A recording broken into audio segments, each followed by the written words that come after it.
Hotep family, this is your RBG brother, God Nollywood Jr. And I got my brothers. All right.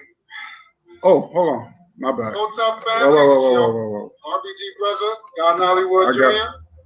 Sorry about that. Sorry about the feedback. And I got my two brothers in here. How y'all doing, brothers? You can introduce yourselves. Peace and blessings, big bro. This is your brother, Brother Maurice D. Muhammad. And it's always a pleasure to be back with you, big brother. And also being with our other big brother Bakari. It's always family and it's always fun and love. Yeah, peace, everybody. This is your boy, Brother Bakari. I'm here with y'all know who this is, Guy Nollywood Jr., Brother Muhammad. I appreciate Guy Nollywood for inviting me to his show. So we're gonna sit on here and do the thing. Hopefully, whatever we talk about, y'all can learn from it. We can make a difference. Definitely.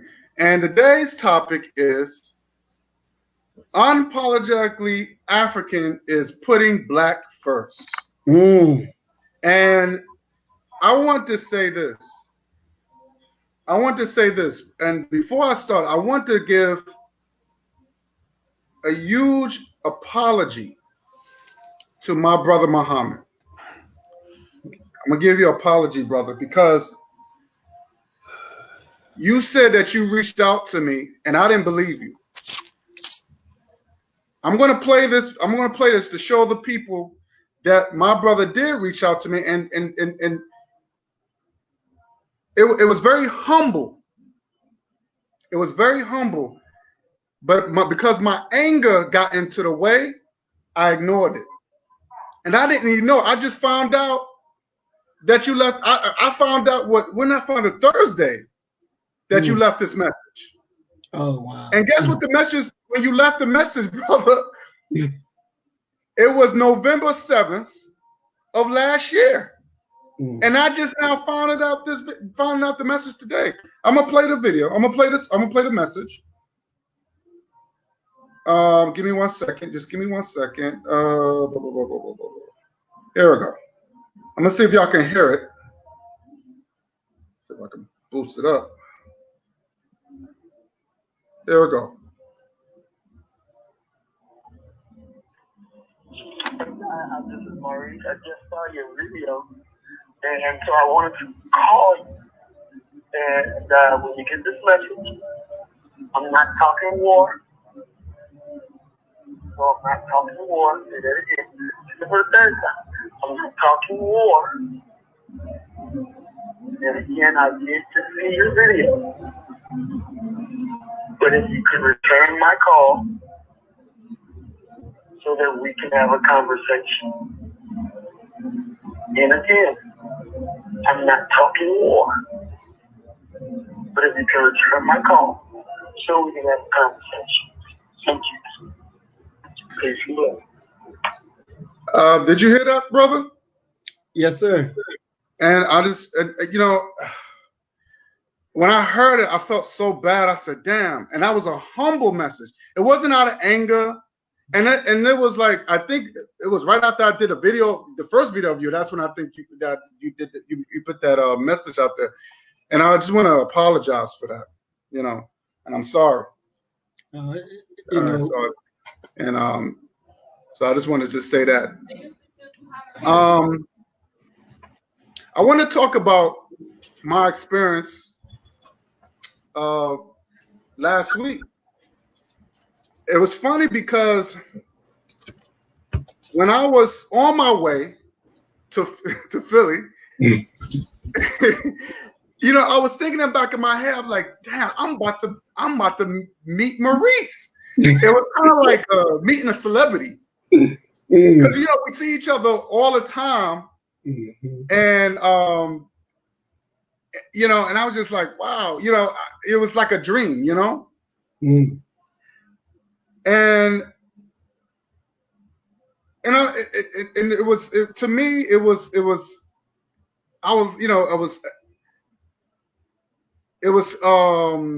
my experience was, us doing the live and everything, and it was a great feeling. It was a really powerful event. And you know, I'm just, you know, I'm just sharing that to Bakari as well. And people have listened. I mean, people, you know, just meeting Nadar. You know, I know we had a little feud going on the first time, and I want to apologize to Brother Nadar. If he's listening, I want to give apology because I was not gonna lie, he reached out and I was a little nasty to him. I was a little nasty to him, and but he reached out again, you know, the second time. So that's when I realized, okay, this guy, he's sincere, you know. So I want to I want to apologize to Nadar to the way I acted the first time. So yeah, man, it was a powerful event. It was a great feeling, man. I mean, just meeting you and your queen. Oh man, and meet your son. It was a beautiful thing, and you know, to me that was I'm just glad that you and I, you know, thanks to Brother Craig for reuniting us as brothers. Yes. And what the hell is this? He said my chat is still private.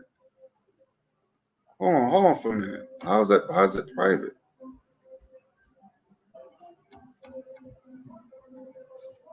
Hold on, give me 1 second. Comment. No, it's not private. Hold on. Or maybe it's just saying private on my end. I just wanted you to know that is what it's saying on mine, but all right. Hold on. What give me 1 second. No, well, welcome to the chat. Welcome. No, you could comment even on the thing. Hold on. Okay, don't worry about it. I was just letting you know if yours say public, it's public. Then mine just say private. That's all. Well, let me just do a test run.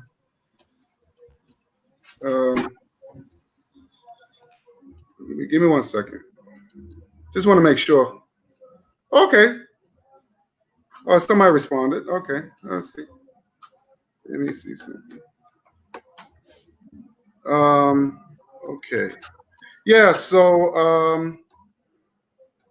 I just want to say, yeah, it was a great feeling. Okay. Let me just click on this. All right. It was a great feeling, man, and I really, you know, to me, it means something to me. It means a lot, you know, just for you, just for be a part of it. You know what I mean? And I think we created history. Yeah. So, what is your, you know, what was you feeling at the time? You know. You know, when it was going down, you know, we're getting there and setting up. You know, I already know that things is not going the way that it was planned to go. You know, and I was kind of, you know, feeling kind of bad because you know, they were trying to stick us in the corner and all that foolishness. You know, they didn't do right by us. But then we came down into the bigger area. And you know, wife started talking, then brung you on, and then you started doing your thing, and then, you know, I started feeling good. You know, I started feeling powerful. I started like, yeah, that's right, we doing the damn thing.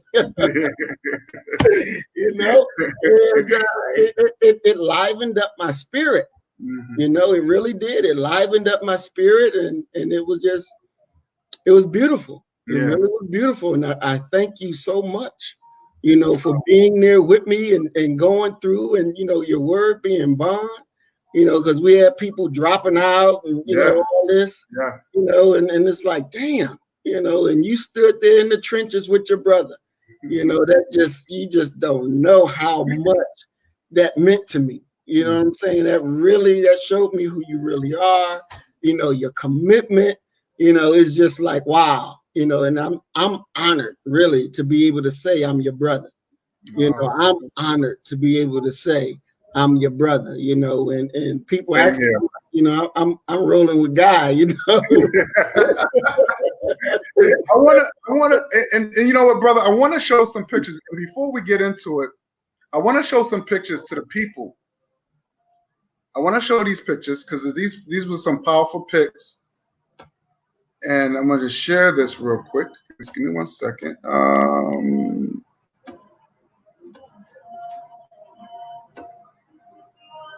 Just to show that we don't this is not a game. Give me 1 second. Let me take this out. All right, let me take this out. Give me 1 second. Okay.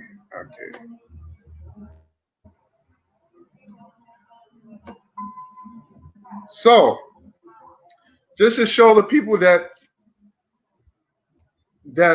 we mean business, you know, and just to show the people that, you know, yes, brothers we fight, but brothers we come back together as a unit, as family again. You know what I'm saying? So, and to me is that it was an honor to me just by being a part of this revolution. And to me, I was just grateful being there. I mean, it was definitely on Marcus Garvey's birthday. I enjoyed, you know, hanging out even after the event. And we didn't flip flop.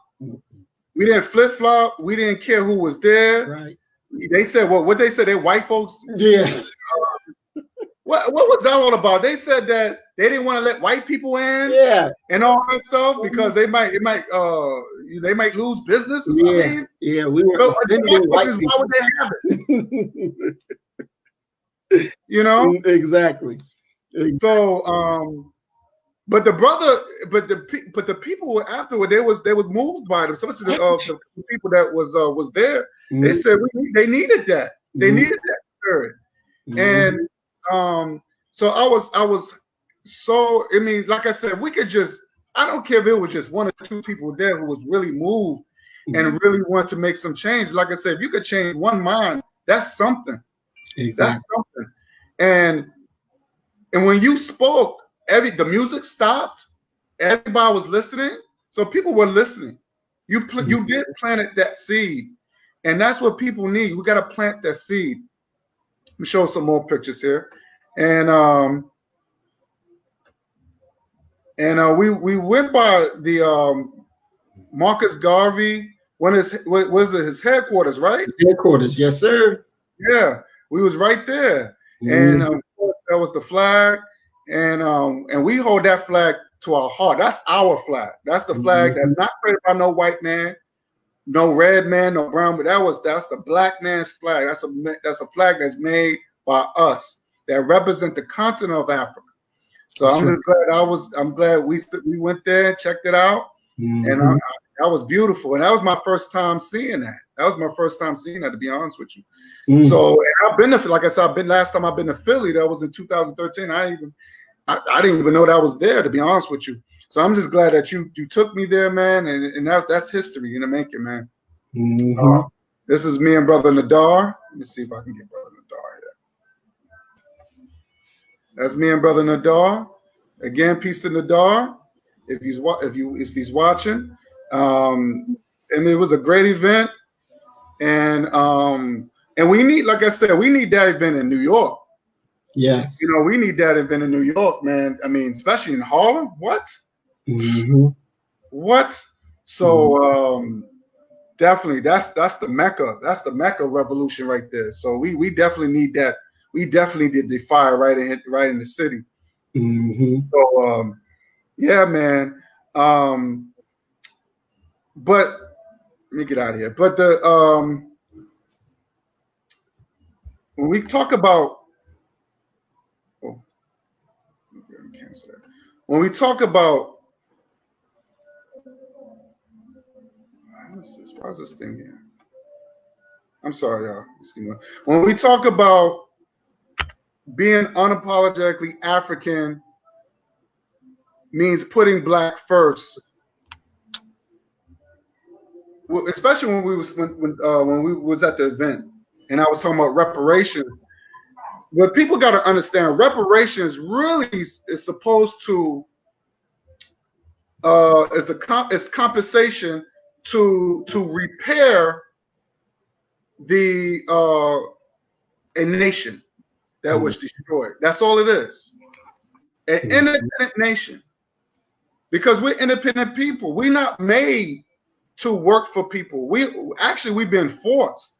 But that's not our nature to work for people. So that's what reparation is supposed to be, is to repair a nation that was broken, to repair the natural order of life, which is the black man, black woman, and child. So when we talk about being unapologetically African, that means our priorities are first. Okay, our race come first. So that's the reason why I want people to sign up to be one. I want people to sign up and be a part of this event, because this is it. And we, like I said, it's more than just taking over or just getting the state or whatever. We talking about getting resources. We talking about expanding. That's right. This is a global thing. This is not just one. This is global. Okay, this is global. This is powerful, and our voices is not being heard enough, because I just feel like when we're not setting demands, by us not setting our demands, we'll be taken as a joke. Yes. And this is the reason why this is important. And this is the reason why Black First is important. Being unapologetically African, because that's where we come from. Look, if black folks if you got these black folks say they're not African, I'm not talking about y'all. So if y'all watching, this is not for you. This is talking about African people, because this was Marcus Garvey who said. Marcus Garvey said we're African people. Mm-hmm. So he's always talking about our race should become first. This is a rebirth of Black First. This is the rebirth of creating this is creating an African nation. And the word Pan means abroad. That means getting other Black people that's being oppressed, the African people in the Caribbeans and African people in the Latin countries. Because if you look at it, Maurice and Bakari, if you go to Dominican Republic, you go to Colombia, you go to Cuba, where you got a lot of African people over there too, they're not being considered Latinos. There's a separate between Latinos and African people. They say, I've heard Black people say, "Oh, they don't consider me Latino. I'm Black. I'm African to them." Latinos is the ones that, like Jennifer Lopez, the Ricky Martins, and all these guys. Those are considered the Latinos, the white-looking ones. But the ones they look down on Black folks, what they call, or they call them Afro. I don't know, Afro-Cubans and stuff like that. But they won't never call them. You won't never see them a part of their. You won't see a lot of them when it comes down to their celebrations or on TV and stuff like that. They will never promote them. So they're, because they tell us, look, we're African people. They'll tell you about the slave trade and all that stuff. So we need to get these guys, like when we talk about Pan-African, we talk about people that's also being oppressed and also wave the Garvey flag as well. So can I interject something right quick? Go ahead, brother.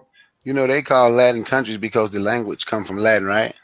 Now, when you said about the Black Latinos, they don't call them Latinos, right? Now, I'm going to tell you what country they don't consider a Latin country, but it is a Latin country. Look it up. Haiti. They're never. Haiti is a Latin country. French come from Latin. Haiti, they should, but they are never when you said that, it made me think about that. They are never considered. They are never considered Latinos ever. See, see. That's all I want to interject. Go ahead. Mm-hmm. Yeah. So it's when me and Maurice was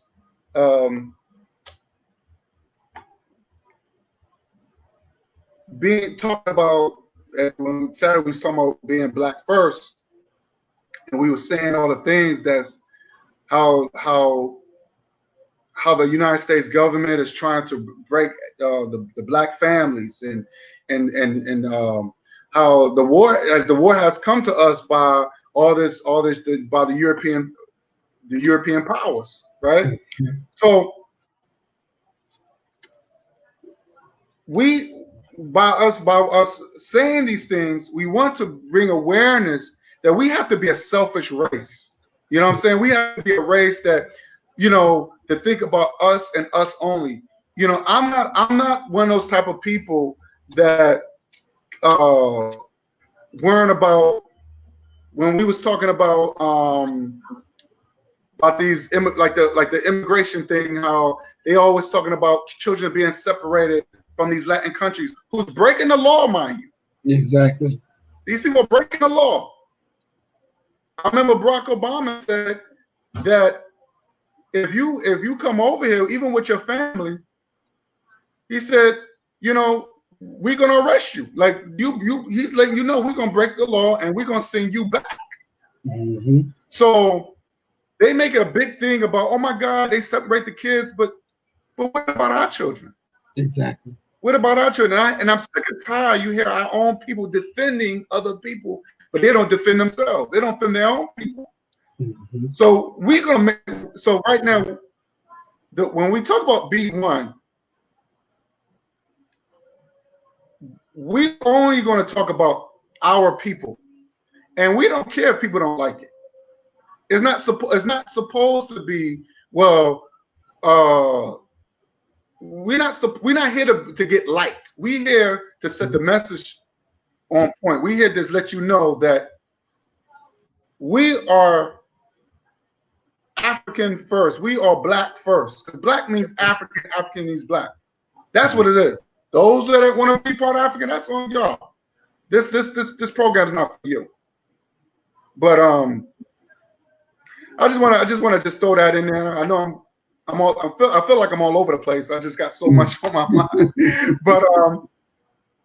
But Maurice, tell me when you hear about Unapologetically African, putting black first. Mm-hmm. What comes to your head, and then after you, Brother Bakari, you go next. Yes, sir. What comes to my head is power. It's freedom.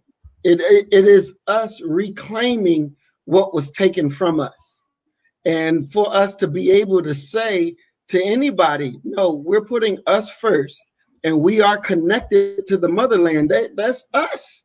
When I see them, I see us, and we're able now to be able to say that, be that, do that, and don't give a damn about what anybody else say, and if somebody try to come against what we want and what we believe, we're going to go to war with you. Simple as that. We're not negotiating. Right. We're not compromising. Mm-hmm. It's our way now. We've suffered far too long with other people doing this and they're not even considering us. They're not even thinking about us. Oh, we're just going to do this. To hell with them. No. It's time for us to put ourselves first, and that we shouldn't give a damn about what anybody else feels. And I'm really, really that's way. Fuck everybody else. Because when they did the things that they did to affect us negatively, nobody said, well, I wonder what black people think. I mean, they talk about, the abolitionists. But wait a minute. Yeah, the abolitionists didn't want slavery, but they didn't want to make us equal. See, people forget about that. There's a second part to that they didn't want to be equal. They wanted us going away out of their area so that they don't have to deal. And as they said, like Lincoln said, well, if there had to be a system, then of course white on top and black on the bottom. See, we don't go for that. We don't believe in that. They say, do you love white people? Hell no. I hate them, and I can say that and have no problem with it. Simple as that. We're in a new day. We're in a new day. There was this white lady in the video on Facebook where she was saying she wanted to live in her community that was all white. She didn't want no mixed race there. And, they asked her, well, what if black people come? She said, well, okay, just long as they're not mixed. If they're going to come, it got to be black with black. It can't be black marry white. We can't have that. But if it's black, black, and I said, shit, I don't want to live around white people. I don't want to live around swirlers. I don't want to live around homosexuals. So I don't have a problem with what the cracker said. Oh, they reported me. They're trying to get me thrown back in Facebook jail for hate speech for 30 days all over again. Just because I agree. And it's like these people that don't want us, like their way is more important than our way. Their rights are more important than our rights. Oh, no. We are human beings, and we are grown, and we know what's right. And there's never been right being a swirler. Never been right in this integration. We don't win in that. We've lost enough. And so we're unapologetically, we are African and we are Black first, and we love our own.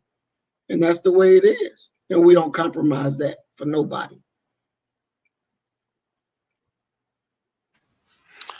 Okay, you hear the mic? Did Yes, you hear? Okay, well, the first thing I want to say, I want to touch on something you said about the abolitionists, right? And you say the story that they leave out, how they didn't want us. It's more than that they leave out.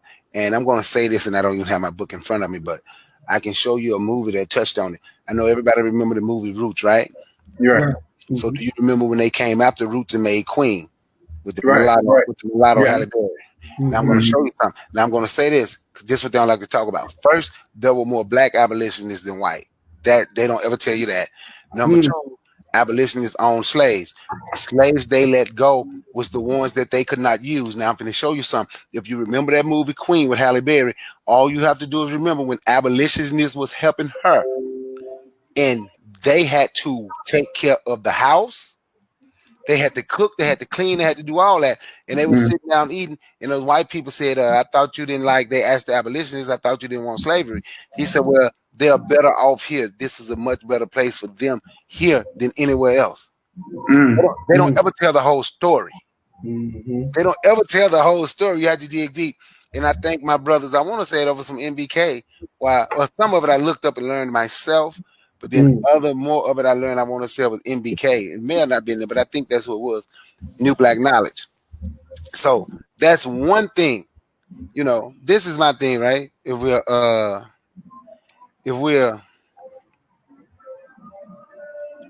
gonna be unapologetically African, unapologetically Black, and we are gonna be Black first. That's a mindset, right? I'm saying a mindset for us, not a mindset where anybody can come in and say they're Black. That's a mindset for us to say we're Black first. One of the most disrespectful things that happened during Marcus Garvey, His Excellency, the Honorable Marcus Mosiah Garvey's birthday. Al Sharpton sent out over Twitter, today is Marcus Garvey's birthday. He was an immigrant. So we should stand up and support the immigrants that's being deported. And they put it on Facebook. So I commented and I said, fuck Al Sharpton, pardon my French, but that's what I said. I don't mean to be cursing on your channel like that. But that's what I said.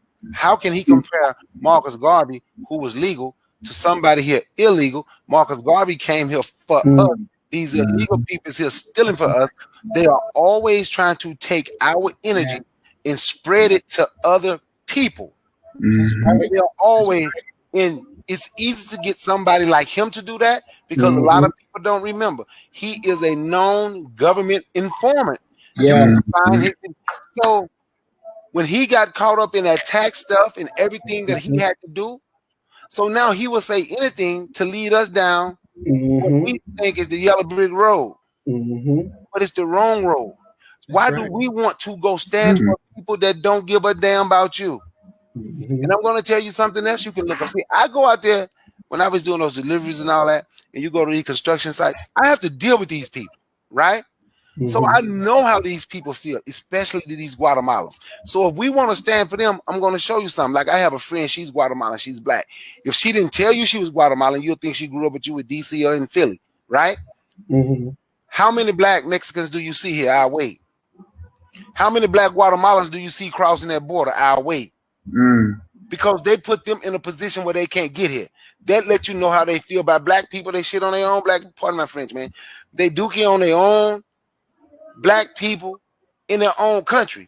But then we got people like Uncle Al who gonna tell people we need to go stand and fight for them. And that's absolutely that's absolutely insane. It's asinine. You know? And I'm gonna tell you something. Remember, we used to say, well, a lot of our people still say we're people of color. And people get mad. I tell them, don't group me with nobody. Right. Y'all don't even talk to these people. And if you go talk to these people, we are the laughing stock. I was out there with them. I'm telling you what them Guatemalans said. It was like 10, 12 of them. I told you, remember the job I had? I said I had to start carrying my pistol in my pocket. Y'all call yourself people of color. We not the same as y'all. We laugh at y'all. The same thing the Chinese people said, who I do business with. Oh, we laugh at the people that call themselves the people of color. Ha, ha, ha. We are a joke. No, we are not respected, right? But why would anybody respect us when we don't respect ourselves? We don't have the decency to see each other as human. Like Dr. Umar said something, he was talking about we fight for rights. You understand? And he said you fight for rights. You had the feminist movement. Now you got the alphabet crew movement. You've had all these movements, right? When did black people fight for rights? We were not fighting for rights. We were fighting to let people know we are human. We're still 3/5 of human being in the Constitution today. We're still trying to prove that we are human. But you want me to go stand for people that don't care about me at all? That's absolutely asinine. We have to be black first. You understand? We have to take care of ourselves. We have to take care of ourselves here first, right? And while we're taking care of ourselves, we have to build bridges with our. That's why the African Culture Festival that I posted on my channel, I guess that was about 4 months ago. That's why that was so important.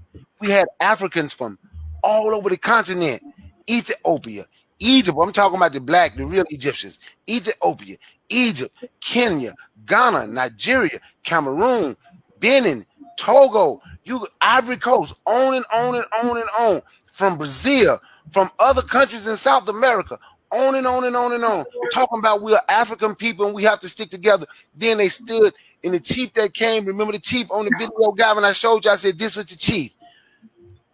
How he stood, and they say we got to pay homage to the African Americans first when we come here. We can't come here and allow people to turn us against our people, because if it wasn't for them, we wouldn't be able to be here. Now, in that process, we have to be a bridge with one another. And that's what we have to do. That's being black first. Respecting, loving, protecting, and providing for the black woman and child. That's black first. Put yourself first. This is how I, before I yield the mic, this is how I broke it down to somebody one time, and I was talking to him, right? I say, let's say you and let's say you got 3 kids, you and your husband, y'all got 3 kids. Y'all ain't got nothing in your house to eat but a big bag of rice and 6 cans of beans. And you got to figure out a way to make that last 3 days before you get your check. But your neighbor don't have nothing. I say, but watch this. Since your food have to last 3 days, I say, who you gonna feed first? Are you gonna make sure you got enough for your 3 days before you go give your neighbor, or are you gonna feed your neighbor? She was like, well, I'm gonna take care of me and my family first. I say, same thing. We black, we got to be family, so we got to take care of us first. That's how you have to look at it. We family. That's right. That's right. Family. We forgot that we are family. At least during bondage, we knew that we had to be together to survive. After bondage, right after slavery, we knew we had to be together to survive. I knew when I go hunt and I kill a raccoon, Guy and Maurice's family might be hungry, so I might have to stay out here a little bit longer to get two, because it might just be 1 out of 100 that got a gun that can hunt. So we had to learn to feed one another. That's right. But we forgot about all that because they can put that shiny stuff in our face. Now they can give us some little trinkets to play with. He can get $30 an hour. You understand what I'm saying? Al Sharpton can get on MSNBC. Roland Martin. Jay-Z, the first black billionaire rapper. Who cares? Right. Who cares? What if he come back to the black neighborhood and do that? See, Magic Johnson have done things. Now I yield the mic because I can go on about Magic Johnson because I know the things that he have done, and I know people that have benefited personally from the things that Magic Johnson was doing in the black neighborhoods for black people, reaching back and giving them computers and everything, and giving them partial scholarships and helping them go to college and bringing them out to LA and sending them to the Laker game. I know some personally who benefited from the things that he was doing. I yield the mic. Can I add something to what Brother Bakari was saying about Al Sharpton real quick? You know, Al Sharpton, when Time Warner and Comcast merged, because they were so big, they had to get permission, of course, from the government. And one of the stipulations was that they had a certain amount of set-asides for diversity for black people. Now, Al Sharpton, NAACP, and the Urban League got $3.8 million. Al Sharpton also got a paycheck of $750,000, okay, for lying.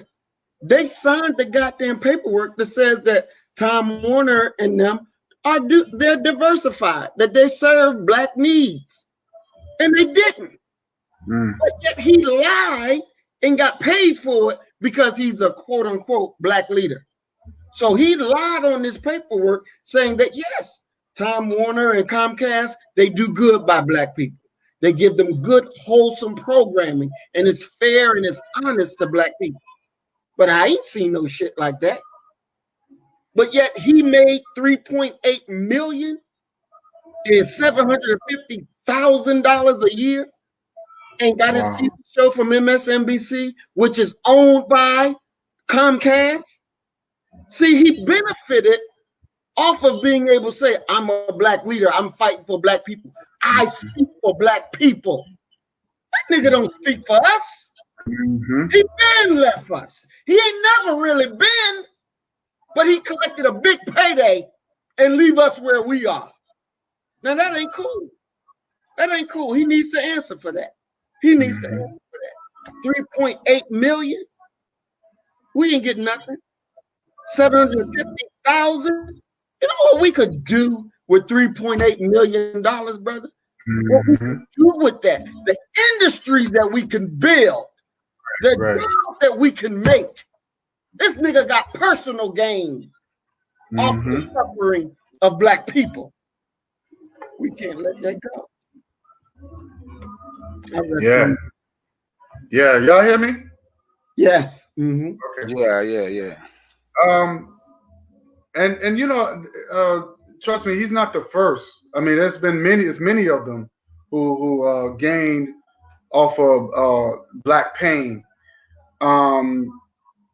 You know, you hear about white people always like to throw these celebrities, black celebrities, all in our face, and they always say like stuff like, "Oh well, yeah, look at Jay-Z, he's the first billionaire. Look at Dr. Dre," and it's like, but at the same time, if you look at Dr. Dre, he's married to a white woman. Michael Jordan, he's married white woman. All these people are married. Serena Williams married white.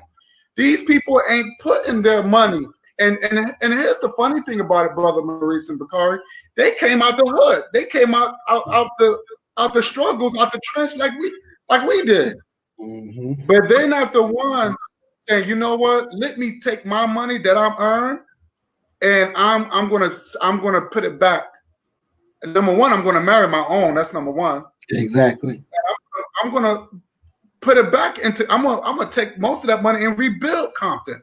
Rebuild, because most of those neighborhoods before, like I said before it became a ghetto, that was upper middle class black communities. That was literally destroyed on purpose by the United States government.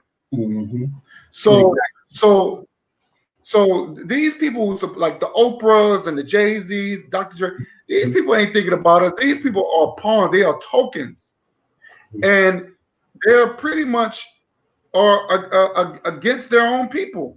They were, and then who's benefiting? The same people that's putting money in their pocket, and they giving it right back to the people who's giving us poison food, who's putting the liquor stores on every corner.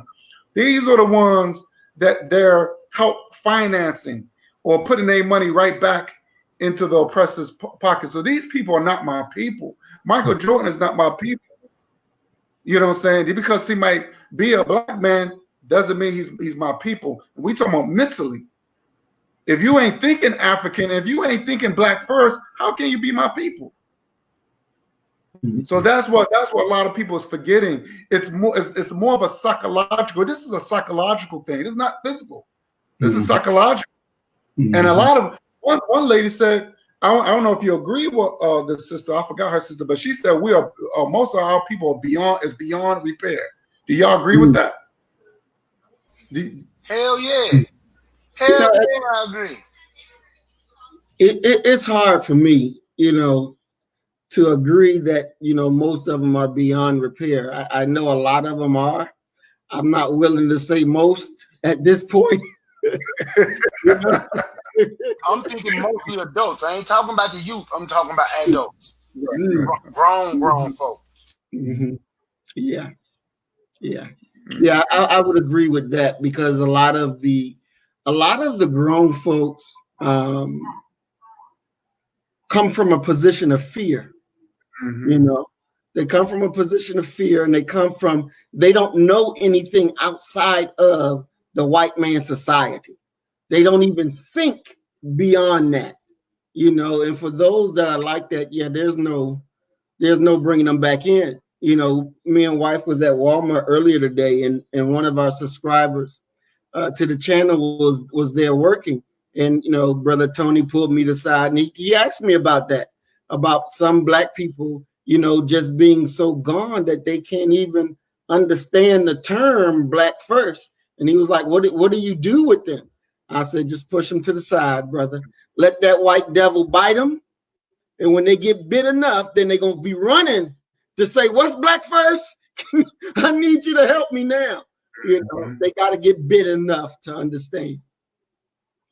And I think a lot of times too, we have to start doing background checks on our people. Like I said, when we talk about black first, I'm not including mulattoes.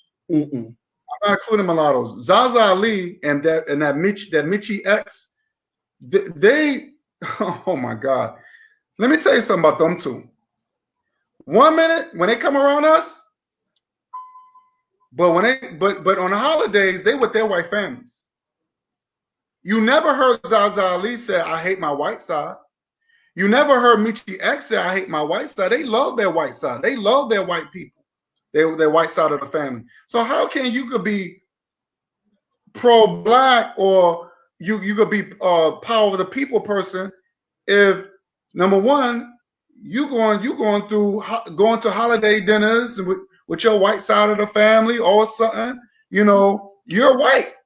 But when you come around us, you pro-black. That's not going to work with me. That's not going to work with me.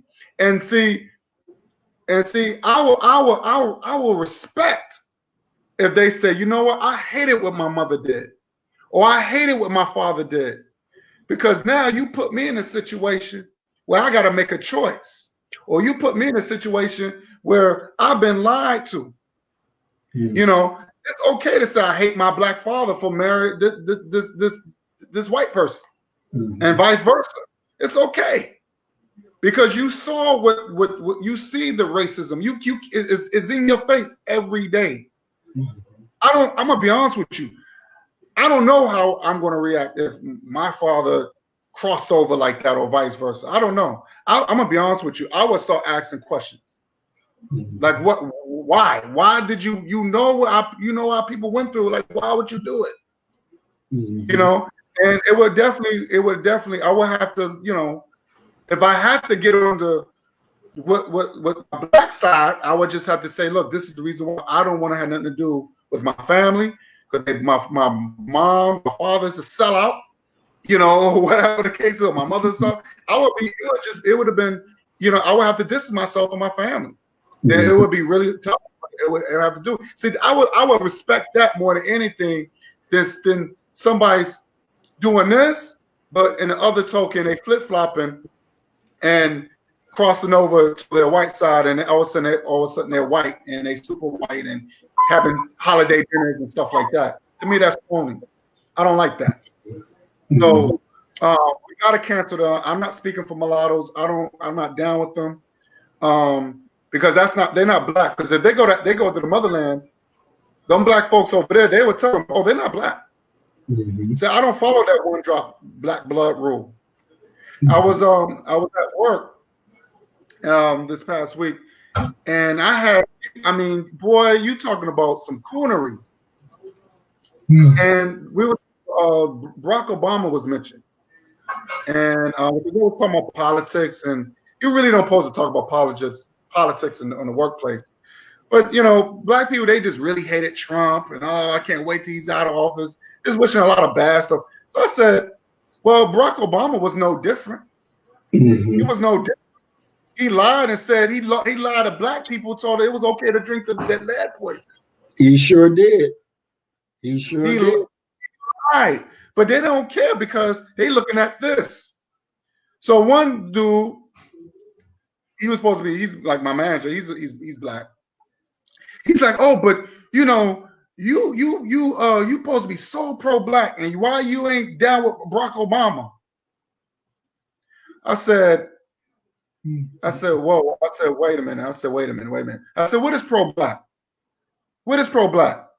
Oh, well, pro-black means that you for your people. I said, so is that a bad thing or a good thing? Oh, that's a good thing. I said, so why are you saying it like that's a bad thing? There's nothing racist behind that.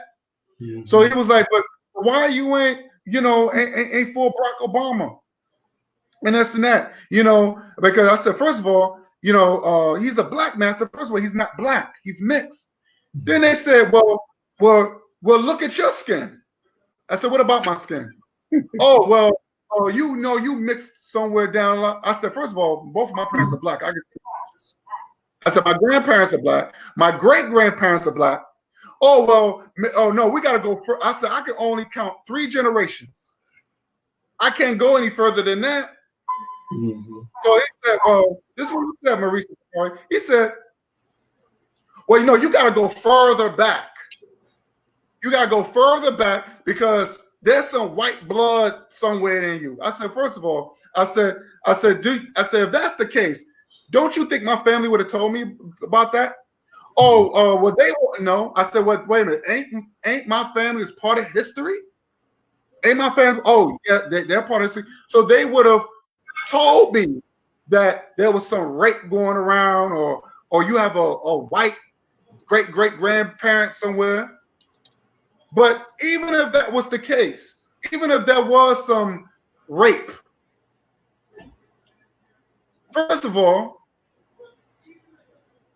we would be ashamed.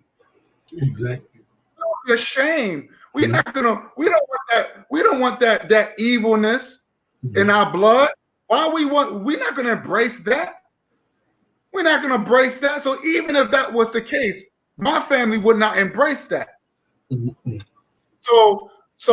you should have heard. They heard of one girl. She's from Panama, and she was talking about her grandma as she's East Indian. And one person said, "Oh, I have a white. My granddad is white." And I'm like, and I said, you know what?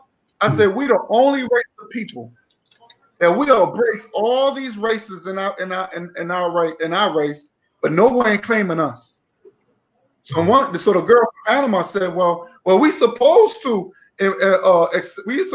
claim them because they ain't our blood."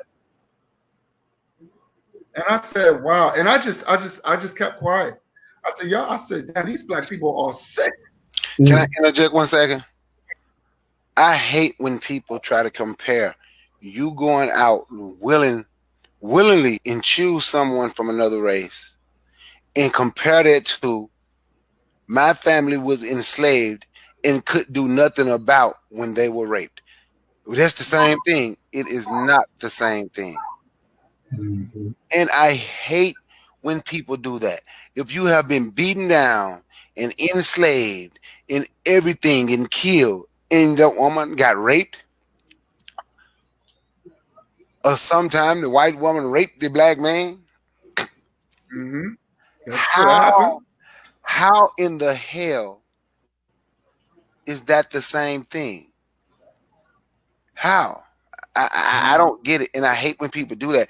It's actually insulting to people who are proud to be black of African descent for you to tell me I should claim somebody who beat and raped my ancestors.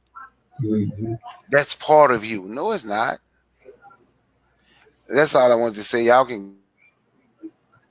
Yeah, and it's true, man. I mean, it's very it's I felt sick to my stomach, you know, and for even this sister saying that, oh, we pose a claim because it's in our blood, and I'm like, well, first of all, you gotta speak for yourself. Mm-hmm. Don't speak for me.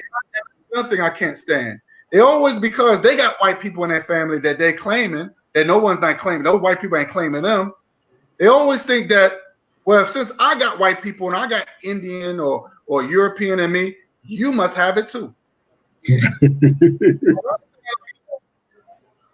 Like, first of all, my mother would have told me, and second of all, even if that was the case, they would probably be too ashamed to say it. They'd be like, "No, we don't want that in our way. We didn't choose that. Mm-hmm. We didn't choose that." Mm-hmm. And if it happened, it was like Bakari said, it was through rape. And you're not going to claim you're rapist. Why would you embrace your rapist? So this is what you call the illusion of occlusion mentality. Mm-hmm. I'm not getting on that occlusion. I'm not into that because nobody's not including us. Mm-hmm. When I was talking about the parade that we over here, our Pan-African parade is not on Fifth Avenue where the world get to see it. But you have the Puerto Ricans, you have the Dominican Republic, you have all these, you have the Irish parade, you have the Italian parade, you have all the parades. And this is the reason why, and Maurice, when I was telling you about Sabir Bay, the brothers, well, I have no problem with Sabir Bay, but this is my problem with these Moors. And I showed you a picture, Bakari, about the Moors. I don't know if you heard about Leopold II, Maurice. Leopold II? Yeah, Belgium, in Belgium. Yeah. Mm-hmm. And he hired or got these black people, and they wearing feds, wearing the European clothes, and you see them shackle their own people. That was in the late 1800s. And then we have our own people still representing that. And these are the same black people that would turn around and say, bash, oh, yo, well, man, these black people, man, they still got that slave mob. But look who helps enslaved us. That's right. You helped the man enslaved us. These are the same people. And here's the funny thing about it. Oh, I can go on and on. But here's the funny thing about these people. These are the same people that brag about going to Spain, invading Spain. They taught the enemy all the African secrets. Mm-hmm. They taught them all the African secrets. They even slept with the enemy and have all these mulatto children. That's the reason why you may hear Sicilians, You know, they got some black blood in them and all this other stuff. And they bragging about this. Exactly. They bragging about it. That's not something to brag. You told all our secrets. And now they've become the masters of building and stuff like, because you told them everything and they didn't even know how to wash their ass. Teach. That's right. But you told them how to bathe. You know, you should have just kept them. You should have just left these people alone. This is the reason why I don't trust these Moors. These people are these Moorish people. These people are traitors, and they don't consider themselves African. They said, "Oh, we're Moorish American," and that's another thing I can't stand about black people. They always say, "Oh, no, you're not African. You're a Moorish American, or you're Israelite." But these Israelites and Moorish people are integrationists. So, hey, you should have seen him. He got videos making friends with the Arabs. These people, these are not our people. So when we're talking about Black first, and we talk about being unapologetically African, we're talking about embracing African people. We trying to unite. I'm trying to unite with my brothers in Haiti. They struggling too. That's right. Like, but I said we mistreated them brothers and sisters who came over here to be liberated, because they want to be closer. They want to be liberated. They want to fight with us, and we mistreated them. That's right. And that's the reason why they have formed the Zopal and they had their own game. It should never have happened. And now you know, again, I want to apologize for that. And I know I wasn't a part of that, but I want to apologize, because we probably didn't know no better, because we thinking we want to be so close, like what Captain Cesaro said. He said, we are so close to the white man. We are so close to the white man. Now, I might say that, okay, he might be talking about mentally. He might be talking about mentally, and I can agree with that. Because I would say most of us are not in our natural state.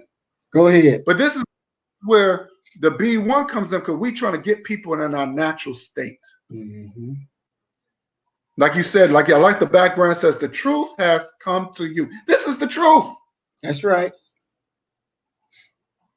So we have to, like I said, we're fighting for our independence, and we're fighting for truth, because the truth has to be, because people have died telling the truth. People have died telling, all our great leaders, Dr. King, Malcolm, they have died telling the truth. That's right. And I'd rather go out like that. You know, look at what happened to Nipsey Hussle. He died. He got killed for telling the truth. He was going to make a documentary of Dr. What's his name? Dr. Sebi.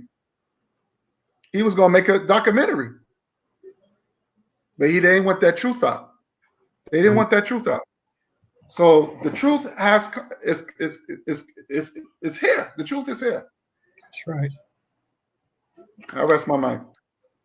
Yes, sir. You are correct. The truth is here, and you know we have a duty to perform by the truth, and we cannot, you know, be half stepping and lollygagging. We need to keep it 100 like it should be, because this is our time now to rule. And so since it's our time now to rule, we have to rule with justice, and we have to rule with certainty. You know, we can't be flip-flopping over day. Okay, yeah, we believe this today. No, we believe this tomorrow. Nah, we can't be that way. We can't be that way. We have to stay on our points. We have to make sure that we are what we say we are. And, you know, our people that's out there that's looking, because a lot of them are watching. They're watching us to see whether or not that we're going to stay the course that we're on. They're watching to see if we're going to stay the course that we're on. To watch us to see, are we really different from what they've seen from others before? And one of the guys that sent me some information that was there at the event in Philadelphia, you know, he said, you know, we need more young men like you and the other brother that was speaking to be out here in these streets and speaking more and more, because the children need to hear y'all. Because if they hear y'all and they believe you, then they'll follow you. And they follow you, then you'll have a revolution that you can change the way people think overnight. Yep. Overnight. because listening to us, they understood that we are very sincere about what we said. We are very sincere about the lifestyle that we live. And they can see that, they can feel that, that energy is right there. So, for all those other groups that, desire for us to bend and to be pliant and, get in the mainstream, no, that's not where we are. And we will never be that. We will never be that. Looking at that picture where we were at with Marcus Garvey, headquarters in Philly, Marcus Garvey actually walked through those doors. You understand? He walked through doors. He stood where we stood. And it matters. And it means something because we're lifting up the banner that he left. That he left. And we're moving forward structurally, physically, and very assertive. Because I don't know of any Marcus Garvey pleading and begging. I've listened to his speeches. I had never heard him plead or beg for nobody. That's right. He gave complete instructions. Get up and do. Right. Get up and do. Don't beg nobody. You don't have to beg anybody. You're better than that. And we have to be able to accept that and live it. And don't be ashamed. Don't be ashamed. Be proud that you're Black. Be proud that you're Black first. That's an honor. That's a badge of honor. It's a badge of honor. That's right. We have to wear it proudly. We have to wear it proudly. And I know Marcus Mosiah Garvey was very proud for what we said and what we do. Very, very proud. Because when older people send us messages about how they are proud to hear us, because let's just keep it 100. Nobody talk the way we talk. No. Everybody want to, go along to get it. They don't want to make waves. They don't want to say what needs to be said because of fear of what somebody else gonna think. No. And we don't play that. We straightforward. This is what it is, and I don't give a damn. And people applaud that. They look for that. The older ones look for that because they say that our future is secure with men like us. Our future is secure with men like us because we are the trailblazers. We are the leaders. See, we would have never done that bullshit that Al Sharpton did. We would have never done it. Never. And he does that shit with a smile. They all do it with a smile. They sell us out with a smile. We're going to take that smile and turn it upside down because they need to understand that what they did to us is wrong. They need to understand that. And people that come behind them that think, oh, I'm going to do the same thing. The hell you will. The hell you will. I mean that. We about our Father's work. We about this business. We got to finish. Marcus Garvey taught us correctly. He taught us correctly. So we got to finish the work. And we got to finish. And we will. And we will. So I'm very ecstatic about what we're about to do. I'm very ecstatic. Every time that we get to come on before the people, and they're listening and they're watching, and they understand. And every day come in, more and more times we continue to grow. More and more. They can't stop this. This is because we were born for this. We were born for this. Most definitely. Yeah, I rest my mic. Okay, y'all, both of y'all said some interesting things. I'm going to start with Brother Guy when he spoke on DJT. Donald J. Trump. That's what I call him, DJT. And I say it like that because I know it offends Black people. And it offends Black people because I'm going to tell you something. I'm going to say this again, and I always say it. I understand a Black woman being afraid of another man. I understand that. The Black man have to stop being afraid. We are so afraid of Donald Trump, where our people have started to love what the guy named who was shot down in Vietnam. We go to make an exhibit. He's dead now. McCain. John McCain. Oh yeah, The man who came out and said Martin Luther King birthday shouldn't be a holiday when he was he was a senator or whatever Yes. in Arizona. And the Yes. only reason he voted to make it a holiday was because they said you will not be able he voted to make it a to holiday was because they said Super Bowl in Arizona anymore if you don't make it a holiday. Mm-hmm. But he said it shouldn't be a holiday. Mm-hmm. But for that money, you understand? But now we go to taking up for him. Well, everything is racist this, racist that. You know, everybody, white supremacy, white supremacy, white supremacy. No one would never hear me complaining about racist white folk. And when I say white, there's everybody that ain't black. So you know, right. never hear me talking about racist white folk. You ain't gonna hear because I'm a grown damn man. What the hell I look like telling my kids what racist white people gonna do to us? And my woman, what racist white people gonna do to us? Ain't nobody gonna ever hear me talking about no damn white supremacy, because white supremacy is doing this to me and doing that. What kind of father would I be if I sat and told my 16-year-old son and my 14-year-old daughter that type of nonsense? People have made a living. Black people is making a living today preaching racism, white supremacy. I say, explain it to me. You mad because a white person feel he's better than you? Well, goddamn, pardon my French because I don't mean to curse on your show, but he should feel he's better than you. I feel I'm better than him. So right. what? Exactly. Yep. So now, you don't have the power to stop nobody from getting no job. Yes, I do.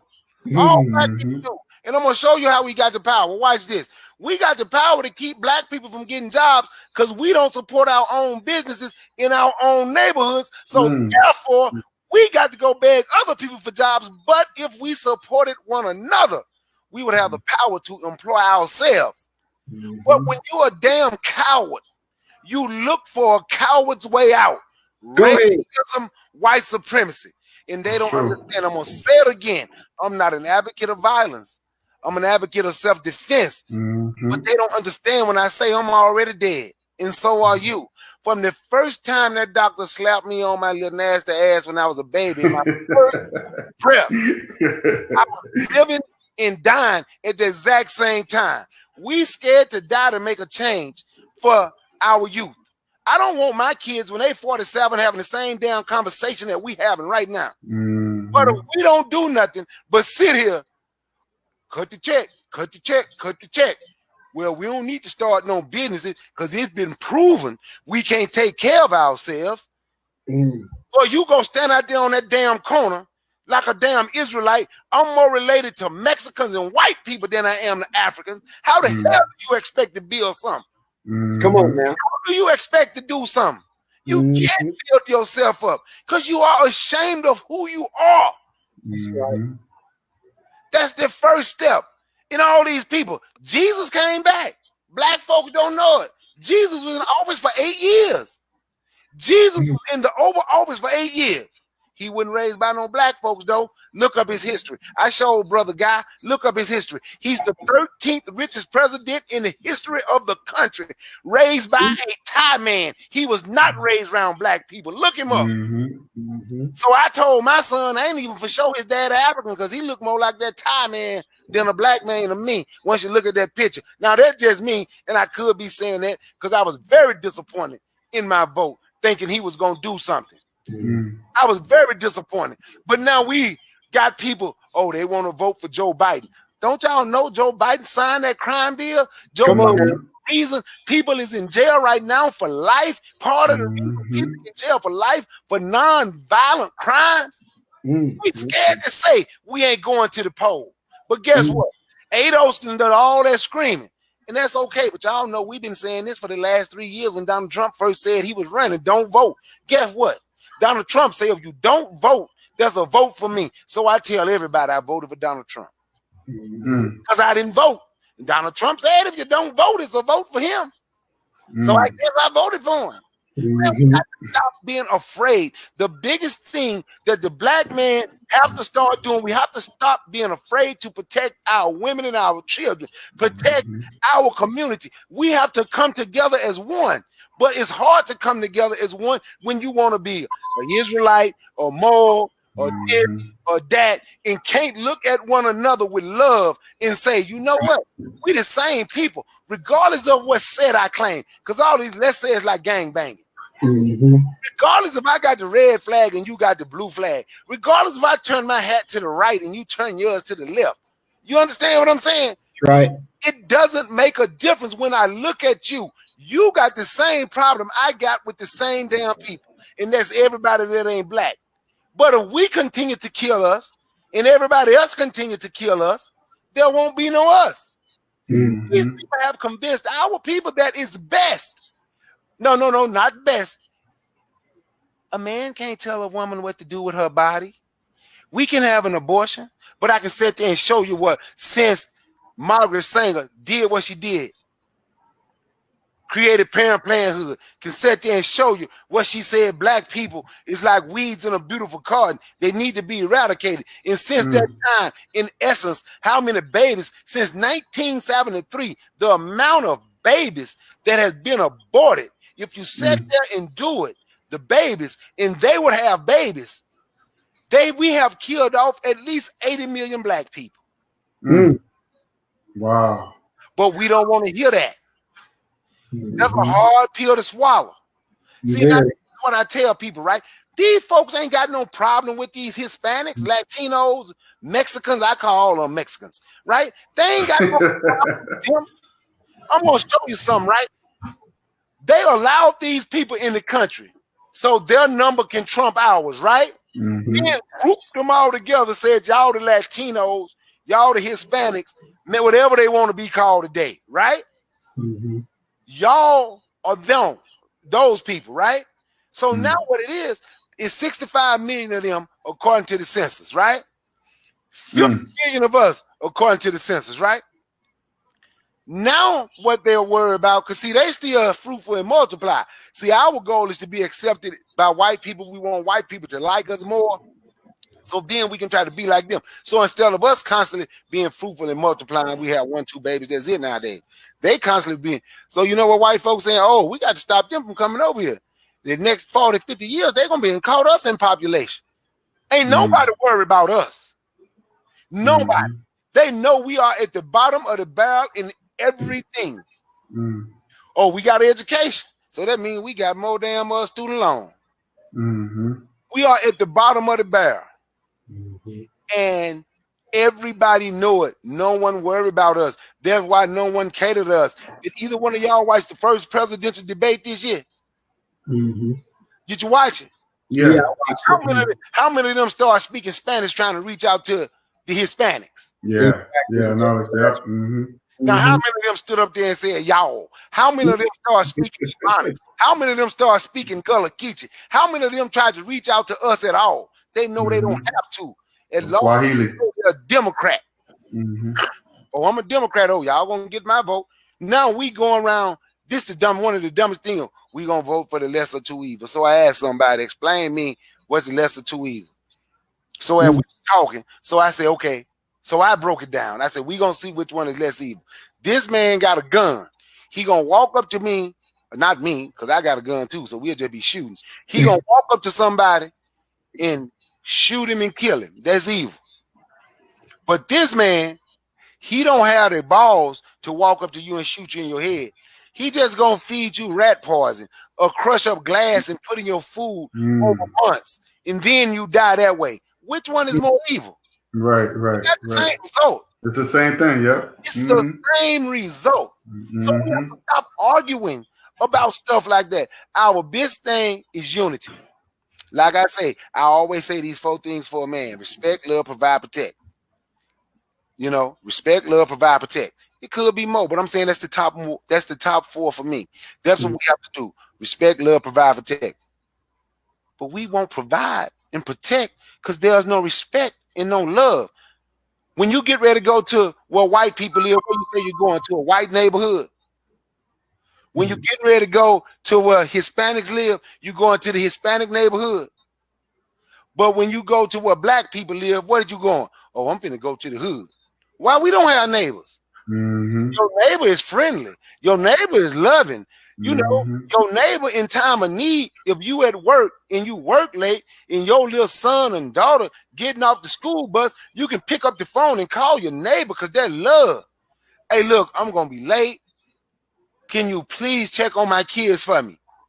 I ain't going to get home till 7 o'clock tonight. They should be home. It's 2 right now. They should be home by 3:30. Could your wife check on my kids for me? Can they come by your house with your kids till I get home? That's what a neighbor do. But when you ain't got no neighbor, you just got a hood, somebody gonna drive by and shoot at you. That's right. So I call it the black neighborhood. So we got to start bringing the respect and love back to one another. And once you bring that respect and love back to who you are, everything else gonna fall in line. This shirt right here, I don't know if y'all can see it. Can you see it? Yeah. No difference from a nigga and a god. I had it on for 30 minutes. I already got 20 orders I got to go pick up next week. Wow. Because we ain't niggas. That's right. We are gods. That's and right. That want to be that, they ain't me. That's right. If you want to stay there, I can still talk to you. I can still associate with you. I can try to show you a better way to do it. I'm going to show you something, right? I'm the Maurice. I don't know, y'all might be old enough, but I don't know if y'all listen to him. The first black mega preacher. Y'all ever heard of Rev Mike? Reverend, well, I'm sorry. I'm from Mississippi. We say Rev. I'm going to say it so y'all can understand. Reverend Ike. Yeah, I researched him. Nah, ever. Okay, you should look up Reverend Ike. Okay, I'm going to say it so you can understand. Reverend Ike. Where I'm from, we say Rev. So now Rev Ike, right? Because I go back and I listen, because he was the money preacher. He was the first preacher. He'll tell you, I'm the money preacher and I love money. That's right. I want money. I'm going to show you how to get it. But I was listening to his sermons, though, right? You know, I ain't no Christian. But I'm listening to Rev Mike, and I'm like, Rev Mike different. Rev Mike good. Rev Mike, I was listening to him today. Rev Mike said, I'm going to tell y'all something. Ain't no God in no sky looking down on trying to save you. Look in the mirror. You don't see the God that got to save you. Look in the mirror. You don't see the God that got to fix you.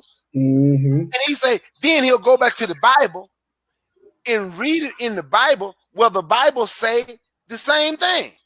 Then he said, I'm going to show you something.